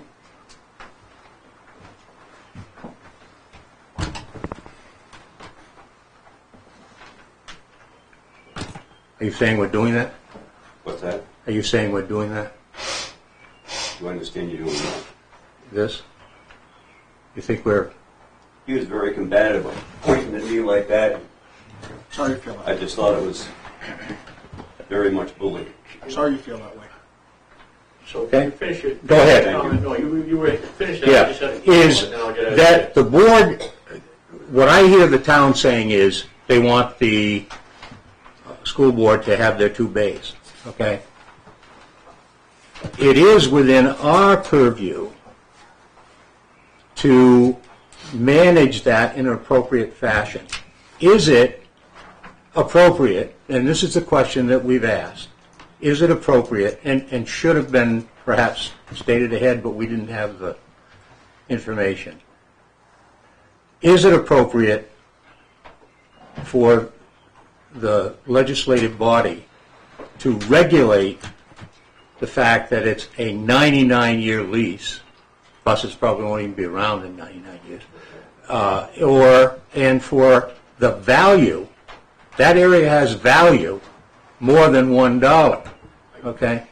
I get that, but it's still my property as well as this building my property. But it's not, my property. it is the Now, I'm sorry, I don't mean to We are the interrupt you. owners, and we made the decision, and I just don't see why. But it is You the, guys are still shifting money, and it just seems. well, in effect, it's going to cost us money Well, hey, to go through this you had process. your chance to speak too, just like these guys that come in Yeah. 6 months later. But tell we're us trying to about look it. at the legality Go of ahead, it, town. okay? And to accommodate everybody. It's clear, very clear to me what the town wants, okay? They want the school board to be able to keep their buses there, okay? Not an arguing point for me. My arguing point is we need to have some discussion about a 99-year lease at $1. The value of that property is far exceeding, and which we have to take into consideration as a board, is far beyond $1. Keith? Just quickly, when you voted on that Article 21, were you aware that there were other options the school could have had? I also was Did aware you of know the they were, situation you put them in, yes. so you were aware that we proposed something, an alternative for them? It wasn't satisfactory to what they need. What's not satisfactory about it? Okay, we are not going to get into a discussion of that at Sorry, this you're right. particular All right. time, because this board needs to sit down and come to some common understanding, because it will be the board that speaks, not individuals, that speaks about this process. And remind Okay? these people- And we will be at the June 8th meeting. Okay? Yes, Mrs. Spalding? Okay, Mr. Chairman, I recognize that you have said that you want to do it lawfully, but you are doing it unlawfully. In your opinion? No, it's not my opinion. So, go ahead. I'm sorry, I didn't mean to interrupt you. I'm going to read you the law. I've read it. Go ahead. Which law is it that you've read? 41, 11, and 33, something else. Yeah. Okay. Yeah. Well, Barry, I'm going to read it for you right now. Go ahead. The selectmen shall have the authority to manage all real property owned by the town and to regulate its use. That's what you're relying on. No, that's not what I'm relying. Well, Continue. wait a minute. That's 41. I got the floor, Jeff. Go ahead. Well, I've sat use it. here when you guys had the floor. I got it now. I stopped deliberately. Unless such management and regulation is delegated to other public officers by vote of the town. No one's disagreeing with that. And that's exactly what was done. Other public officers. The school district owns property in this town. You own property in this town. But guess what? You don't own any of it, and neither do we. It is every citizen in this town when the word town is used. It is not select board. So what you're doing right now is you came out with a sledgehammer, that guy right there, based on disinformation. Okay, I would ask you to not point fingers. It's First Amendment right to point it out. I I'm mean, just following what has been asked by a well, wait a person minute, in wait a the minute. I'm audience. liable to say, I can say Biden sucks and he's done this wrong, that wrong, etc. And I can say this man. Not appropriate. He's elected Continue. to office. It is appropriate. Continue. It is appropriate, and it's a trespass for you to go on it. Understand that clearly. Look, that, I understand the law very clearly, okay? my right to speak. I'm asking you to go ahead with your discussion. I'm asking you to retract your position. Because remember Karen Dewey. She thought and you thought the town had a right, and you didn't. You lost hands down. You do not trespass on my right to speak. I'm not trying to, and I apologize if you think that's Okay, what thank you, and I accept that, and I'll back off now. So, you're saying by the law, there's the law, and the vote, 701 to 145. Yes. It is a clear message. Mhm. But what really happened in the real world of things was we were in a current year budget. You asked us for double the rent we had been paid. You did not listen to us as to the complaints of what was happening down there. The bathroom door locked, etc. No place you used to do, the town used to do, our mechanic work and then charge the school district for that. Now, we're not permitted in there with our vehicles. So where do our vehicles go? They go to SG Reed. at a significantly higher hourly rate change because we are paying the overhead of his business and the profit that he puts in his pocket. Okay? His accountant, everybody involved in his business. We pay for part of it. So now, that all being said, when you raised your rent and or push us out, no place to go, no money in the budget to do so. And we had already approved our upcoming budget. So therefore, we had at least another year before we could even address your problem of us vacating and moving away. But we got on notice, eviction notice, from a landlord? No.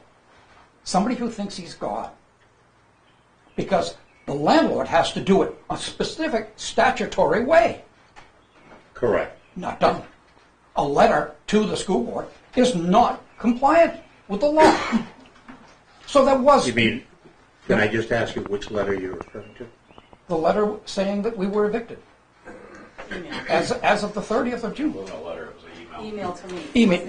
Well, to me, a letter is an email. You know, the playing with the words is unimportant in this case. So, that all being said, you put us up against a wall first. Not us putting you. You, us first. Now, that all being said, then the school board did not do an article. Mr. Spalding did an article. Well worth it. Okay? And Mr. Spalding followed it all the way through, based on the law. Now, did we discuss what was going to happen? Yes, we did. In non-public session, because of the conflict between us, which if you read the statute, allows that. Yeah. So, Not arguing that. So all being said, you dug your own hole. And so we did our best to survive and do what we need to do. And that is bus children back and forth to school every day that there is school. To do all of the sports trips and everything else. You forced us to make a decision not to sell our buses in order to pay for a student or someone else to come forward and do our busing. We figured that hiring of help is hard for us. Must be hired for first student.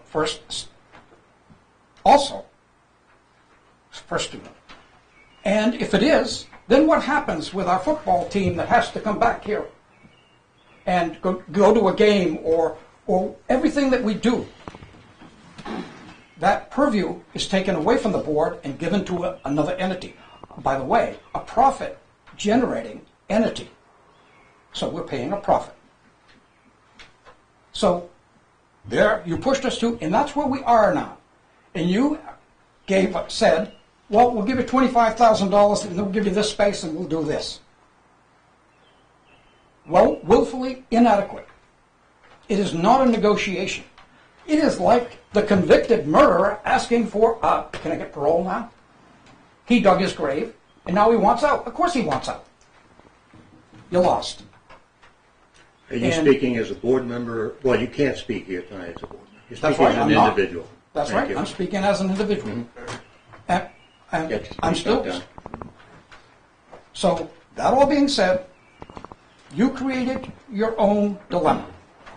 And it is not up to us to solve it. Now, if in fact, as we go forward from this, we decide, both boards decide, to work as a community, I can see some forgiveness.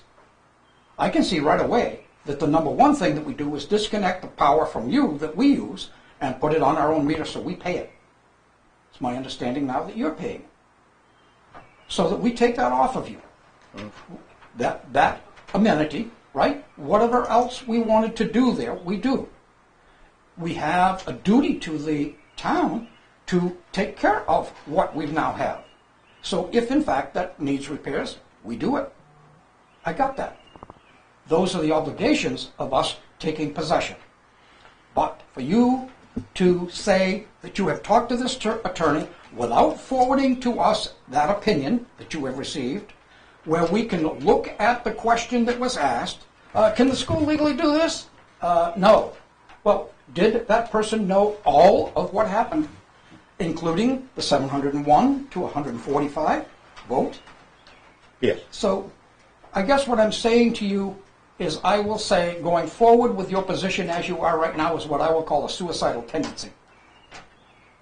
It is in contrary to the government that we have and go by. Contrary. And contrary to the law. So when you in your presence say that you are talking law, you're not. Give us your legal opinion that says so that we can have a legal opinion back to you that it doesn't. Fair comment. And you'll find, by the way, that it goes all the way back to 1880s. I am done. Thank you. Do you I want to make sure that you as the interim superintendent understand what we have said here. You can disagree with it, whatever you want, but I want to make sure you have an understanding of our position at this point, but we've taken no vote to codify that position. Okay? Correct. May I speak? Or do you Yes. want me to? Well, Jeff had his hand up, so I Yes. recognize Jeff first. Yes. Yeah, go ahead, Jeff. Yeah, just to clarify what we did to Mr. Smalley and the school board. In November, I guess you had I saw this tape at some point. At some point, you had your department heads come and the transportation director spoke about how horrible the conditions were in the bus storage area for a while. Then nothing got transmitted to anyone at the town, as far as I know. You know, we never heard anything, and then a week or so later, at your work session, you know, It's there usually was laid this back. I'm trying vote to not to pay rent and put it into betterments.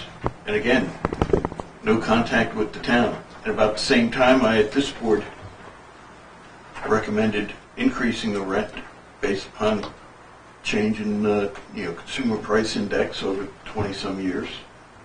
And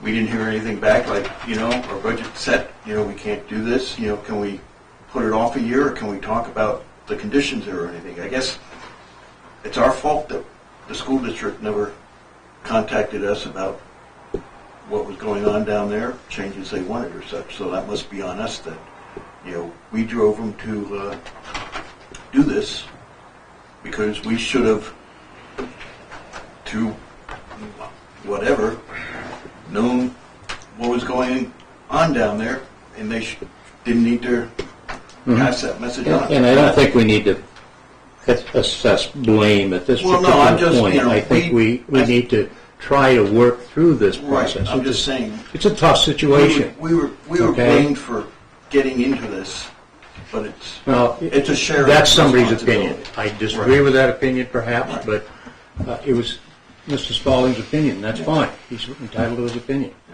Yes. So I'd like to just say a couple of things. And I said I wasn't going to speak tonight, but Hard you not. spoke for yourself. So what I wanted to say is, number one, that yes, the Board of Selectmen was informed of the conditions. So your accusation is false. We actually had a meeting set that one of your select board members was invited to and did not attend, and it was a tour of the bus barn. So that is not on us. We did reach our hand out. Now, should we have reached out again? Possibly. I wish I had. Possibly. If someone, to me, if I have an appointment and I can't make that appointment, it's up to me to reset that appointment. It shouldn't be, we extended the invitation. We thought a select board member was coming, and for whatever reason, they did not attend. That's not on us, right? We did do that. So to be accused that this is something that we didn't let the select board know about is false. So I really don't like my board. I'd like to stop that. the discussion of accusations. Okay, because well, I just want to defend, that piece, because we're being accused of not reaching out, and we did.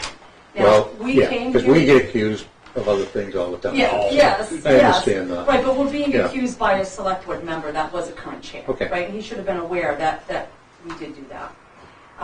We came to the board and we did ask, before we did our warrant article, if we could, let's start this over, don't evict us, let's try to work it out. And you turned us down. Yes, we did. When was that? So we did try. That was at a meeting, and it was myself, because I was in Florida. Yes. Yeah, and I did state that, we'd sent a letter, and that we reaffirmed that vote. That was after. You're correct. After the email was sent in February or whenever to asking to abate by the end of June. Right. Yes, so we came and said, we understand everybody, we're both wrong, can we work through this? Can we just say, we apologize, we said, let's move forward, and then we were denied that. So we did try to do it. This was a way, I invite anybody to go down to the bus barn and see the conditions that, if we had the Department of Labor go down there and see the conditions that our employees are working in, it's not okay. It's not okay. And this has been an ongoing battle. Trying to get the bus barn has been an ongoing battle. I have emails from when Brendan was there that they were trying to take it away from him as well, right? So it looks like this is just another excuse to get it from us, right? And so with that being said, we did come and we did sit down and speak with Keith was there and Hunter was there, and I just want to say that I'm sorry, yes, but I want to say how that was done. Okay, Hunter reached out to our vice chair to attend the meeting. Didn't reach out to me, which would be the correct passage. Who's your vice chair? Jenna. Okay, Hunter reached out to Jenna and asked her about a meeting. I would never reach out to any of you. I would go through Hunter, as I did with the meetings, but I may CC or BCC you, right? Which is the right route to go, all right? He didn't reach out to Steve, who is our chair, right? We did come to this meeting. The proposal, we let them know that we could not make any decision until after, because we didn't have an April vote. Our next meeting was until May 11th. Understood. We let them know at the meeting. We also asked, so to answer the question of not having conditions, I asked if we decided that we were going to go this route, because we were told that it could be done maybe in November, the building of this, that we would still have to pay for most of it. It would just be for poles and a roof, no wall, no space for our employees, none of that. And if it was available, big words, if it was available, we could use the bay that had the concrete. So we were still in dirt floors. We still had no heat. We had a roof over, but we had no place for our employees to go. All right. So that doesn't make the conditions better. It makes the conditions worse, because now we don't have a place for our employees. All right. And then when I asked if we decided the board voted that we wanted to move forward with that, could we stay in the bus barn until it was up and running? And I was told no. So no matter what, June 30th, we were evicted. So we still had no place to go, no other alternative. Thank you. All right, so I just wanted to clarify that. And I wanted to thank you very much for attending our meeting, because I really think that we need to come together. It's just this constant battle. And I'll tell you, I have so much to do to get our district to a different level that I really don't have time for this, right?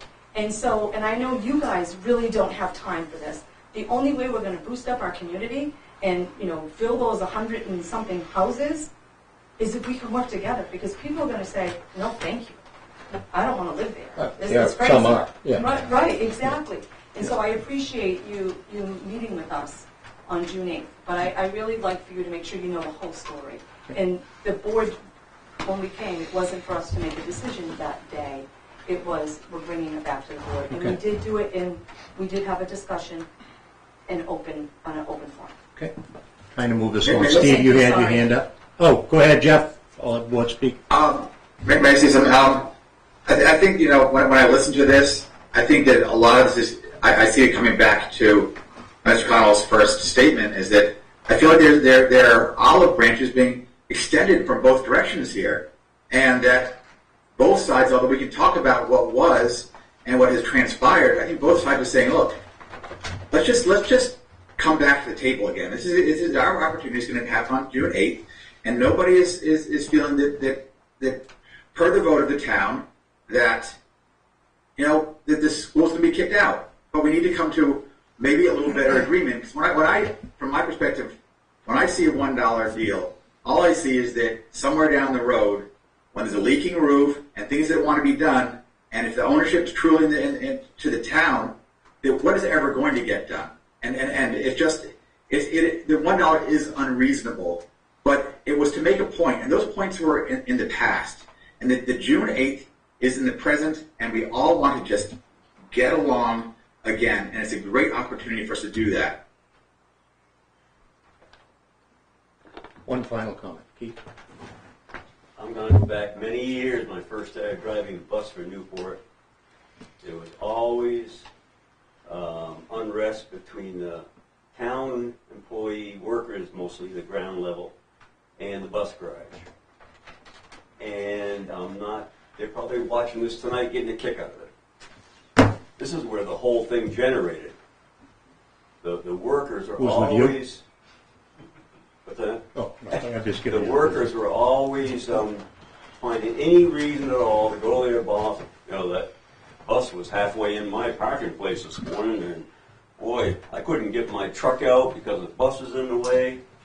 And instead of working with it over the years, I used to go in and see Larry and say, come on, Larry. Yeah. Because it all started, they would shut us off and get us going again. And, but in the end, after that little hissy fit, it would all settle down again. But just as soon as they found something... So it's been going on a while. What's that? The whole thing's been going on a while. Oh, it's ridiculous. Okay, good, thank you. You know? One final comment. Yes, Ed. I think you're treading on thin ice if you 5 people believe you're going to turn a vote around. That's all I'm trying to say. You can talk about it and do something about it down the road, but it's what happened. And you want us to move here, you want us to stay here, you want us to support your tax breaks for all these people coming in. We will do that. But we take the time to go vote on an object, and the next day, I mean, you've done that with a community center. The next day, you say, I'm going to get this damn thing one way or the other. And you're doing this thing now. Just listen to the people. Point taken. Thank you. Bert, one final comment. We need to move on. Go ahead. Well, it is hard, Barry, to have a final comment when so much misunderstanding is there. The clear thing is right now, we have possession, lawfully, of those 2 bays for 99 years. Mm-hmm. And that being said, now what you're doing is you're crying like those guys came here tonight that didn't do their due diligence, thinking how much it's going to cost to connect sewer, but yet they knew, should have known. So the difference here now is, rather than Hunter fighting the fire department article, fighting Sullivan County, fighting over here the medical center, now he chose to fight. In the emails going back and forth between them, which I read them numerous times, you should, because when you took Donna's email, you read what she answered, and his back, it's like as if he didn't even read it. It's like it's non-existent, Barry.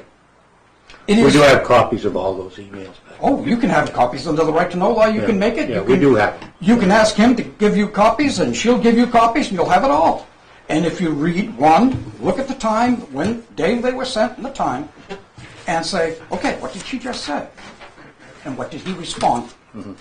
So all of that was like, okay, we got a little brush fire going here. Let's add a little gasoline from this side, and a little wood from this side, and got going. So to make things clear in a statement that I made earlier, number 1, I took care of all of the petition stuff. I know you did. All of it. Well aware of it. Myself, okay? Made absolutely sure that the petition names were done and I followed it through. Did other people assist? Yes, they did. No school board members. Fine. Okay? And I did the article with some review. and I paid the expenses of the handouts. And I handed them out. Yes, I got some assistance at times. Not much, though. Not a problem. Okay? So, all that being said, the article has passed, as you're cognizant of. And that is where we start from here now. If, in fact, you want to do something else, do not offer us a pittance and a pole building without a foundation. We can't put a slab in that'll hold. We can't even get a permit for it. So, someone's thinking one-sided, like as if they still own it. Well, you still do own it. Believe it or not, in the 100th year, you'll be all set. Until then, you know. Okay, what is there a pleasure of the board that needs to be voted on? No. I would like to say that we do need to meet as a board to have a final discussion of this process, and we would notify you ahead. You need to know. I'm trying to be transparent. You need to know where we're coming from.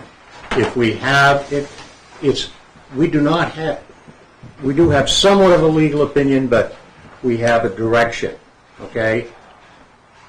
I want to talk with the board about, do we want to share, should we share that with you? Okay? So that you would understand better where we're coming from, because we're not evil people. Okay? And I would agree wholeheartedly. I think we need to come together as a community and figure this whole thing out without pointing fingers of blame, but just saying we're going to do the best for the community that we possibly can. Okay? I would like to Thank just you. move forward. Let's Yep. just forget So what would I. happened in June 8th Yep. and move forward. Thank you. Okay. Thank you. All right. Moving on. Selectmen appointments to boards and committees. No. I abstain. Just kidding. Oh, review. Oh, excuse me. I know you give me the trash pile. This Thursday. Yeah. No, I missed C. My glasses kind of go up and down. So, review and acceptance of grants. You got A, Oh, B, A, and B first. Action item A. Oh, shoot. We You're get just wishing you were further along. I am. I'm trying to push these things along, but I got to do it correctly. Okay. Now we're down to action items. Acceptance of ARPA grant for Door Lagoon of $100,000 and authorize the town manager to sign all related documents. Hunter, do you want to speak to that issue? No, other than to suggest to you that, the town has a long history, long before my presence here, as so many of these other items have, that has been languishing, if perhaps is a better word, for quite a few years. Yes. And at the direction of the board, we have advanced that project, and we have sought out, as we are doing regularly, assistance to fund the planning and design work of closing that lagoon and returning that property to a safe condition. And we have received a $100,000 grant, ARPA grant, which requires you to accept, approve it, and to authorize me to sign on it. All right. Do I have a motion to that effect? So moved. second. All those in favor? Roll call vote. Yeah, so do it. Yes. Yes. Y'all vote yes. Yes. Jeff? Yes. C. By the way, your eyes are closing. I can catch that. Yeah. B, acceptance of drinking water, groundwater trust fund grant loan, and authorize the town manager to sign all related documents. Hunter, do you want to speak to that? Quickly. Same explanation. In effect, we have put together a funding package for this project, and are looking for the select board to go on record as to its acceptance of these funds, participation in that program, to authorize me to sign any and all related documents. Good. Okay, do I have a motion to that effect? So moved. Your second? All those in favor, Jeff Kessler? Yes. Yes. I vote yes. Keith? Yes. Jeff? Yes. Okay, thank you. let's see. Grants. Thank you, Jeff. Review and acceptance, you can't give it up, can you? He's too good. Review and acceptance of grants. Hunter, I'd like you to speak to that issue, and I hope everybody pays attention to this, because this is really good news and good effort in terms of bringing money to the town. Thank you, Mr. Chairman. So over the last year or so, we've been quite active in pursuing grants and gifts for the various projects around town. I provided you with a running list of these funds, and there is one error in the current tally, and that is we list on page 3 a donation by Ruger of $25,000. It's about halfway down the page. It's item 112. It's a donation to the community center of $25,000. That should be $50,000. For once, a mathematical error has come up in our favor. Can you hold for a second till we're all struggling to find this? Line 112 on page, the third page of the grant. 112? Line I got it. Thank you. Yep. Go ahead, That's Hunter. item 112. Yep. So with that adjustment in place, the new grand total, well, subtotal for this reporting period is $3,695,201, giving us a grand running total of funds that we feel are secured of $25,556,115.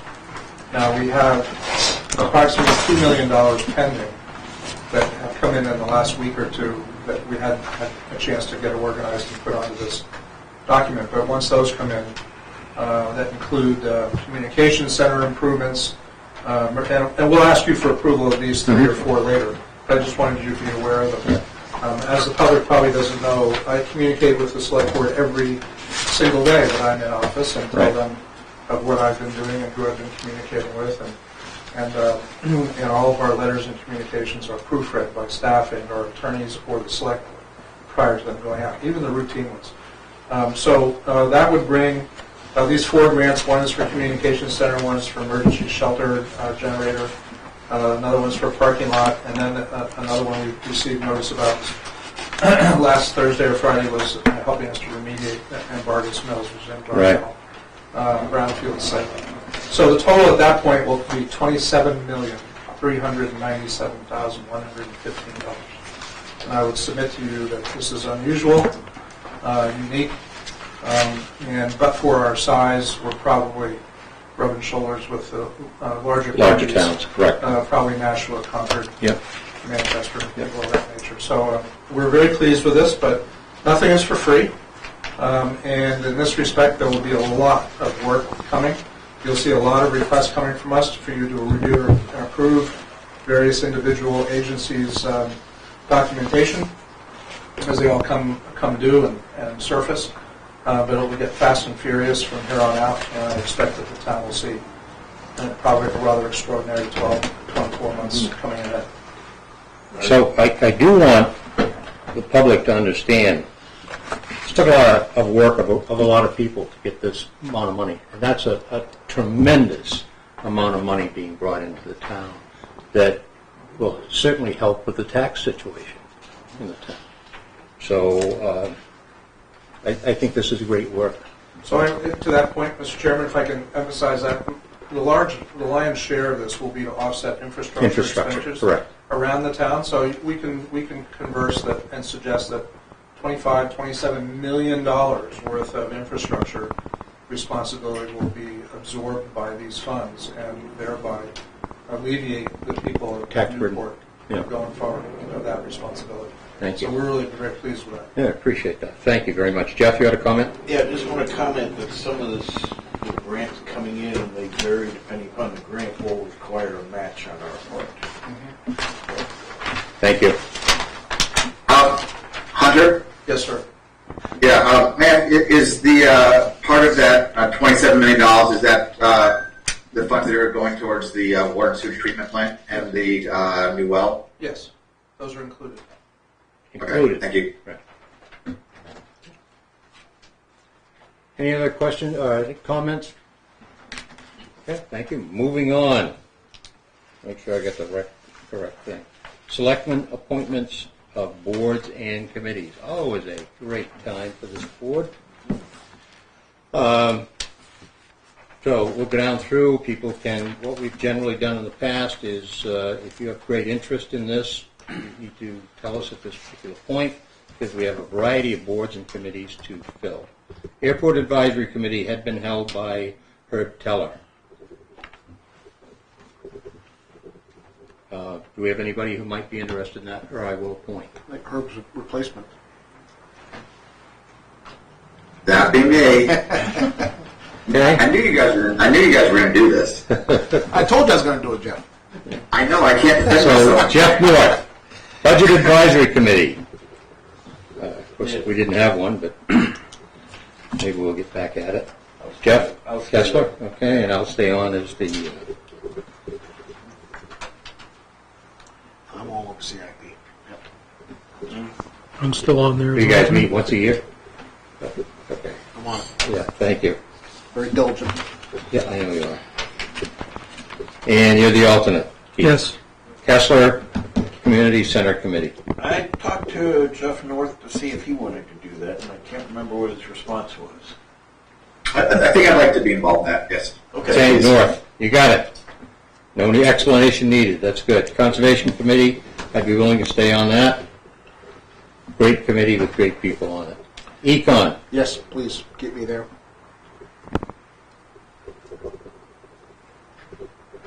EDC Advisory Board. Do we need that? We never filled it. No? Thank you. Okay. Facilities and Fields Advisory Committee. Jeff North. Not sure what that is, but I guess I got to take it. I'll take Okay. it. I'm going to do. Listen, please don't overload me because I'm going to do planning board. So you guys know these boards better than I do, and I know planning is pretty intense. I don't think this one is going to hurt you. Okay, take it. All right. And Keith, you're the alternate? Yes. Garden Club. We never fill. Hunter, do you want to do that? Pardon? Garden Club? We won't be filling it. Okay. Historic District Heritage Committee. Please. Combined? Yeah. Monuments and Memorial and Monuments and Memorial. Yeah. Okay, so we've got boroughs. Does that have an alternate on it or not? Yes, it does. I can take alternate there. Thank you for volunteering. And that's combined with the Monuments and Memorial Committee. NCTV, do we need to have this? Ethan's been meeting, I haven't. Yeah, I've been on that. I'll continue. I think we only meet quarterly. Planning Board. I'll take it. Yeah, I see that. Boroughs, you lucked out on that one, Borough. I'll be alternate. Okay. Please and thank you. Recreation Advisory Council. No idea what that is. I'm the alternate. Anybody want that?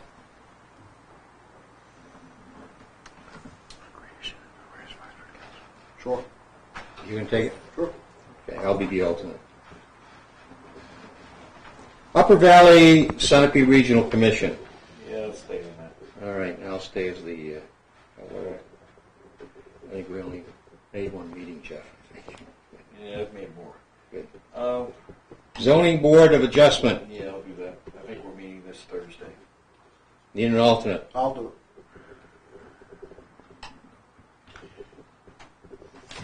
We're done. Wow. Didn't hurt you too much. Not too bad. One thing that got left off the agenda because Jeff North is not here is the, what is it, the board, Community power. no, not community, there's community power, actually that needs to be one, but the board Signage. policy, procedures and all that. Oh, needs to be on that? Well, no, it's just, that's an agenda item that got put off. Oh, you're right, because we did get the guidelines. Right, Yeah, but got the guidelines in regards to that. make We sure need to that's on formally the vote on it. but we should wait till Jeff's here next Yeah. meeting. Okay. So we can all do it. Thank We you. all have to sign. All right, so we'll move that to the next meeting. Well, it's not on here, we left it off. We'll make sure that's on the agenda. Okay. Okay, open forum. It's a chance for the community to express their concerns or opinions to the board. Yes, ma'am. Would you state your name, please? Karen Arleo, and I pick up my grandson almost every day from Richard School. Yep. And the sidewalks going from the corner down to Richard's driveway are in horrible shape.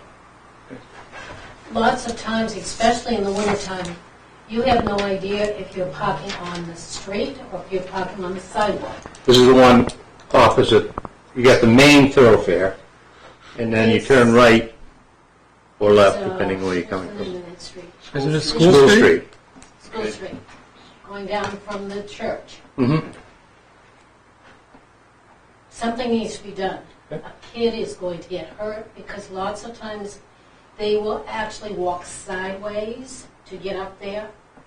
From Richard's School driveway to the corner down on Cheney is no problem.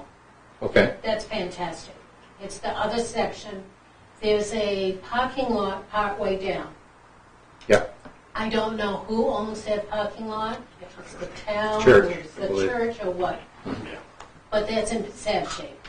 Again, you can't tell if you're parking on the street or if you're parking on the sidewalk. And in the wintertime, it's doubly bad. The other concern I have is when you get from School Street turning onto Cheney. Yeah. Lots of times there will be cars parked right at the corner. I think that might be a police matter that they need to patrol that and get the people to not Move them park off the there, corner. because it's very dangerous for the kids. Very dangerous. Well, thank you very much for bringing this to our attention, and we will make sure, town manager's right here, he will make sure to look into that fact. Thank Okay? you. All right, Hunter? Thank you.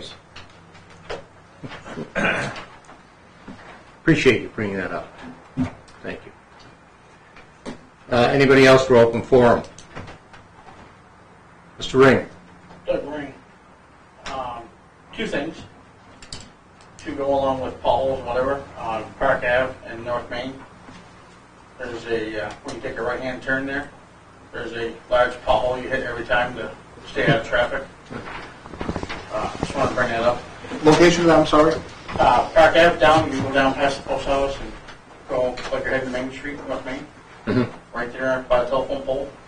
So it's Park Ave and North Main, right on the corner there. Okay. Pothole. Second of all, I'd like to address the situation on Cross Street and Snoopy Street.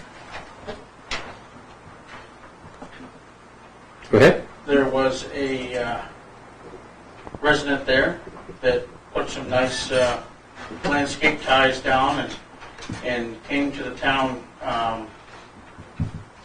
highway garage and got the okay for measurements and whatever like that.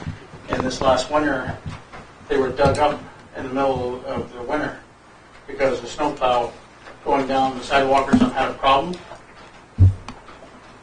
I'd like to see that be addressed by the board and with the with Mr. Hunter to see what we can do to help those people fix that situation. Okay. I think Hunter had his hand up. Yeah. Hunter? I've had at least one, perhaps two, very lengthy conversations with the property owner, and I left her with a standing invitation to meet with us to review that situation. I believe we have all that material that was removed from that site because it was intruding into the state right-of-way and the plowing operations. My understanding is that she might live here, but she works for extended periods of time out of town and has not been able to get to meet with us yet. But we've already had this conversation and extended that invitation to her at her convenience. Thank you. Where is that? That's up along 70th Street. 70th Street, Cross Street. At the corner of Cross Street. There's a telephone pole that between the garden and the telephone pole that's really very narrow. It probably won't be allowed when they go through to redo kind of the TAP program, the $800,000 that we've gotten granted. They probably won't allow, they'll probably push that entire operation back because it's in the state right away. Mr. Chair. Yes, sir. I'd like to talk about that. Under the understanding that there was a town official, highway crew, whatever, that okayed the measurements for that, for her to put those projects down, or the ties, whatever. I think we should emphasize with the highway that instead of making those decisions, they need to talk to, people above them to make sure that's okay to give those directions, so we don't have to go back and destroy people's personal property. If those things are no longer in use or can be used, and the person wasted their money. Yeah. Thank you. So that is part of the discussion. At some point, the board will, you're going to set that up for us with a meeting with the woman? That's already been set. Yeah, we already, you don't want to meet with the board, do you? Select board. Who's she going to meet with, you? Yeah, but myself and the public works. It's not a problem. Good, okay. Happy to help her put it back, but probably in a little less tight location. But she hasn't been informed that even if we can get by that, the state will probably, during the planning and design phase of the sidewalk that's to go up Center Street. Okay, so you're going to have that discussion with her, and then you'll pass that information on. Thank you. All right. Okay. Anybody else for open forum? I'd just like to say something. That at the last meeting,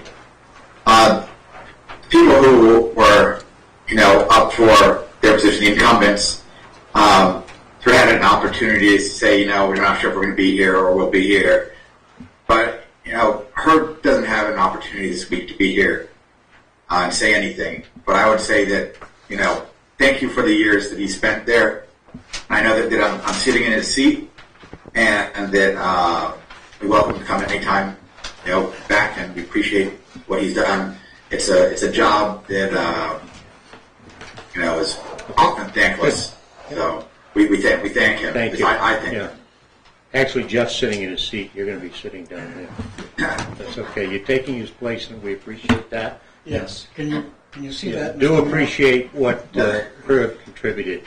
And I hope he keeps in touch with us and volunteers for committees in the future. Okay. Now we come to communication of the Board of Selectmen. Anybody have anything they need to? Yes, Jim.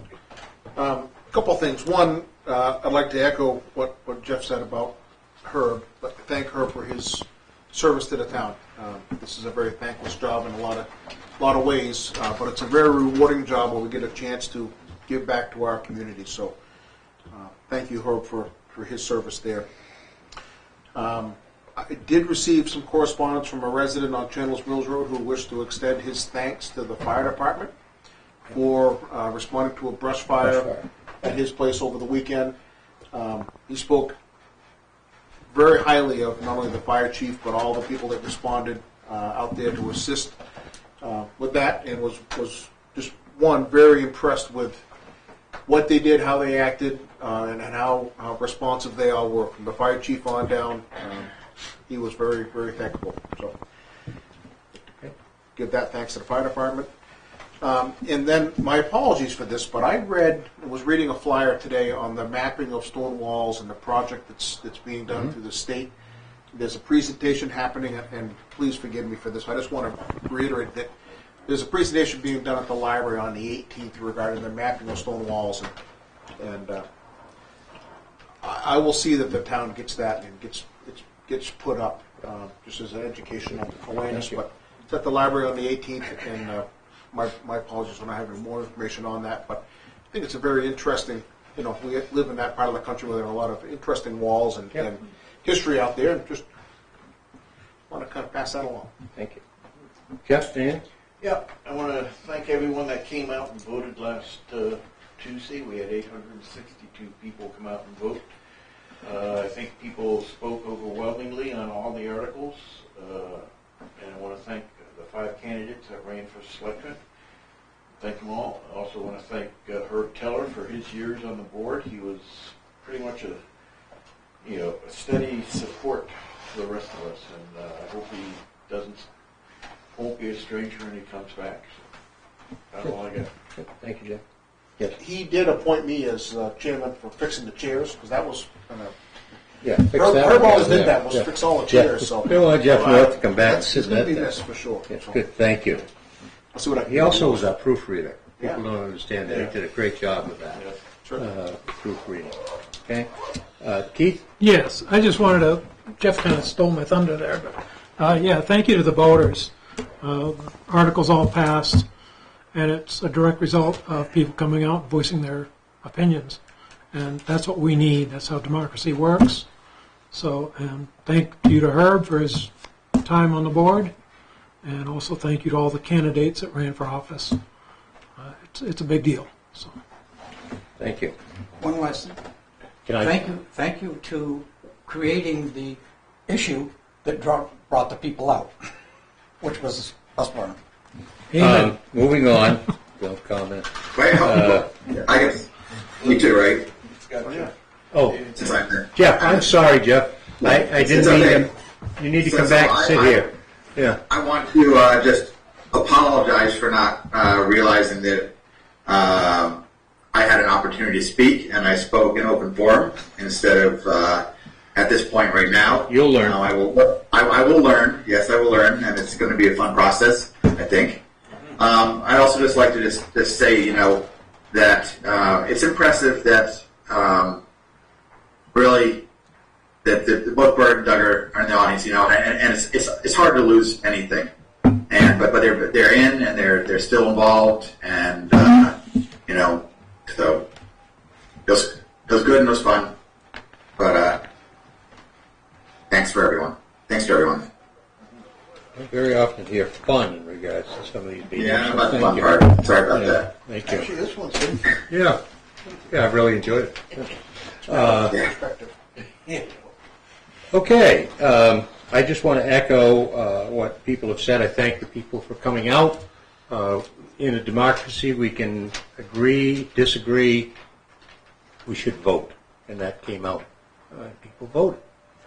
I also, again, I have been in contact with Herb, but I do want to say formally to thank him for the work that he did here, and thank all of the other candidates who did run. And I do want to thank the board for giving me the ability to become chairperson. That's all I have to say. Hunter. Nothing, thank you. Good. Okay. At this point, we will move to a non-public session under RSA 91-A:3, Roman numeral 2, D, real estate. So moved. Second. Jeff? Yes. Yes. Yes. Yes. Yes. Jeff I North? guess. Who's staying for this?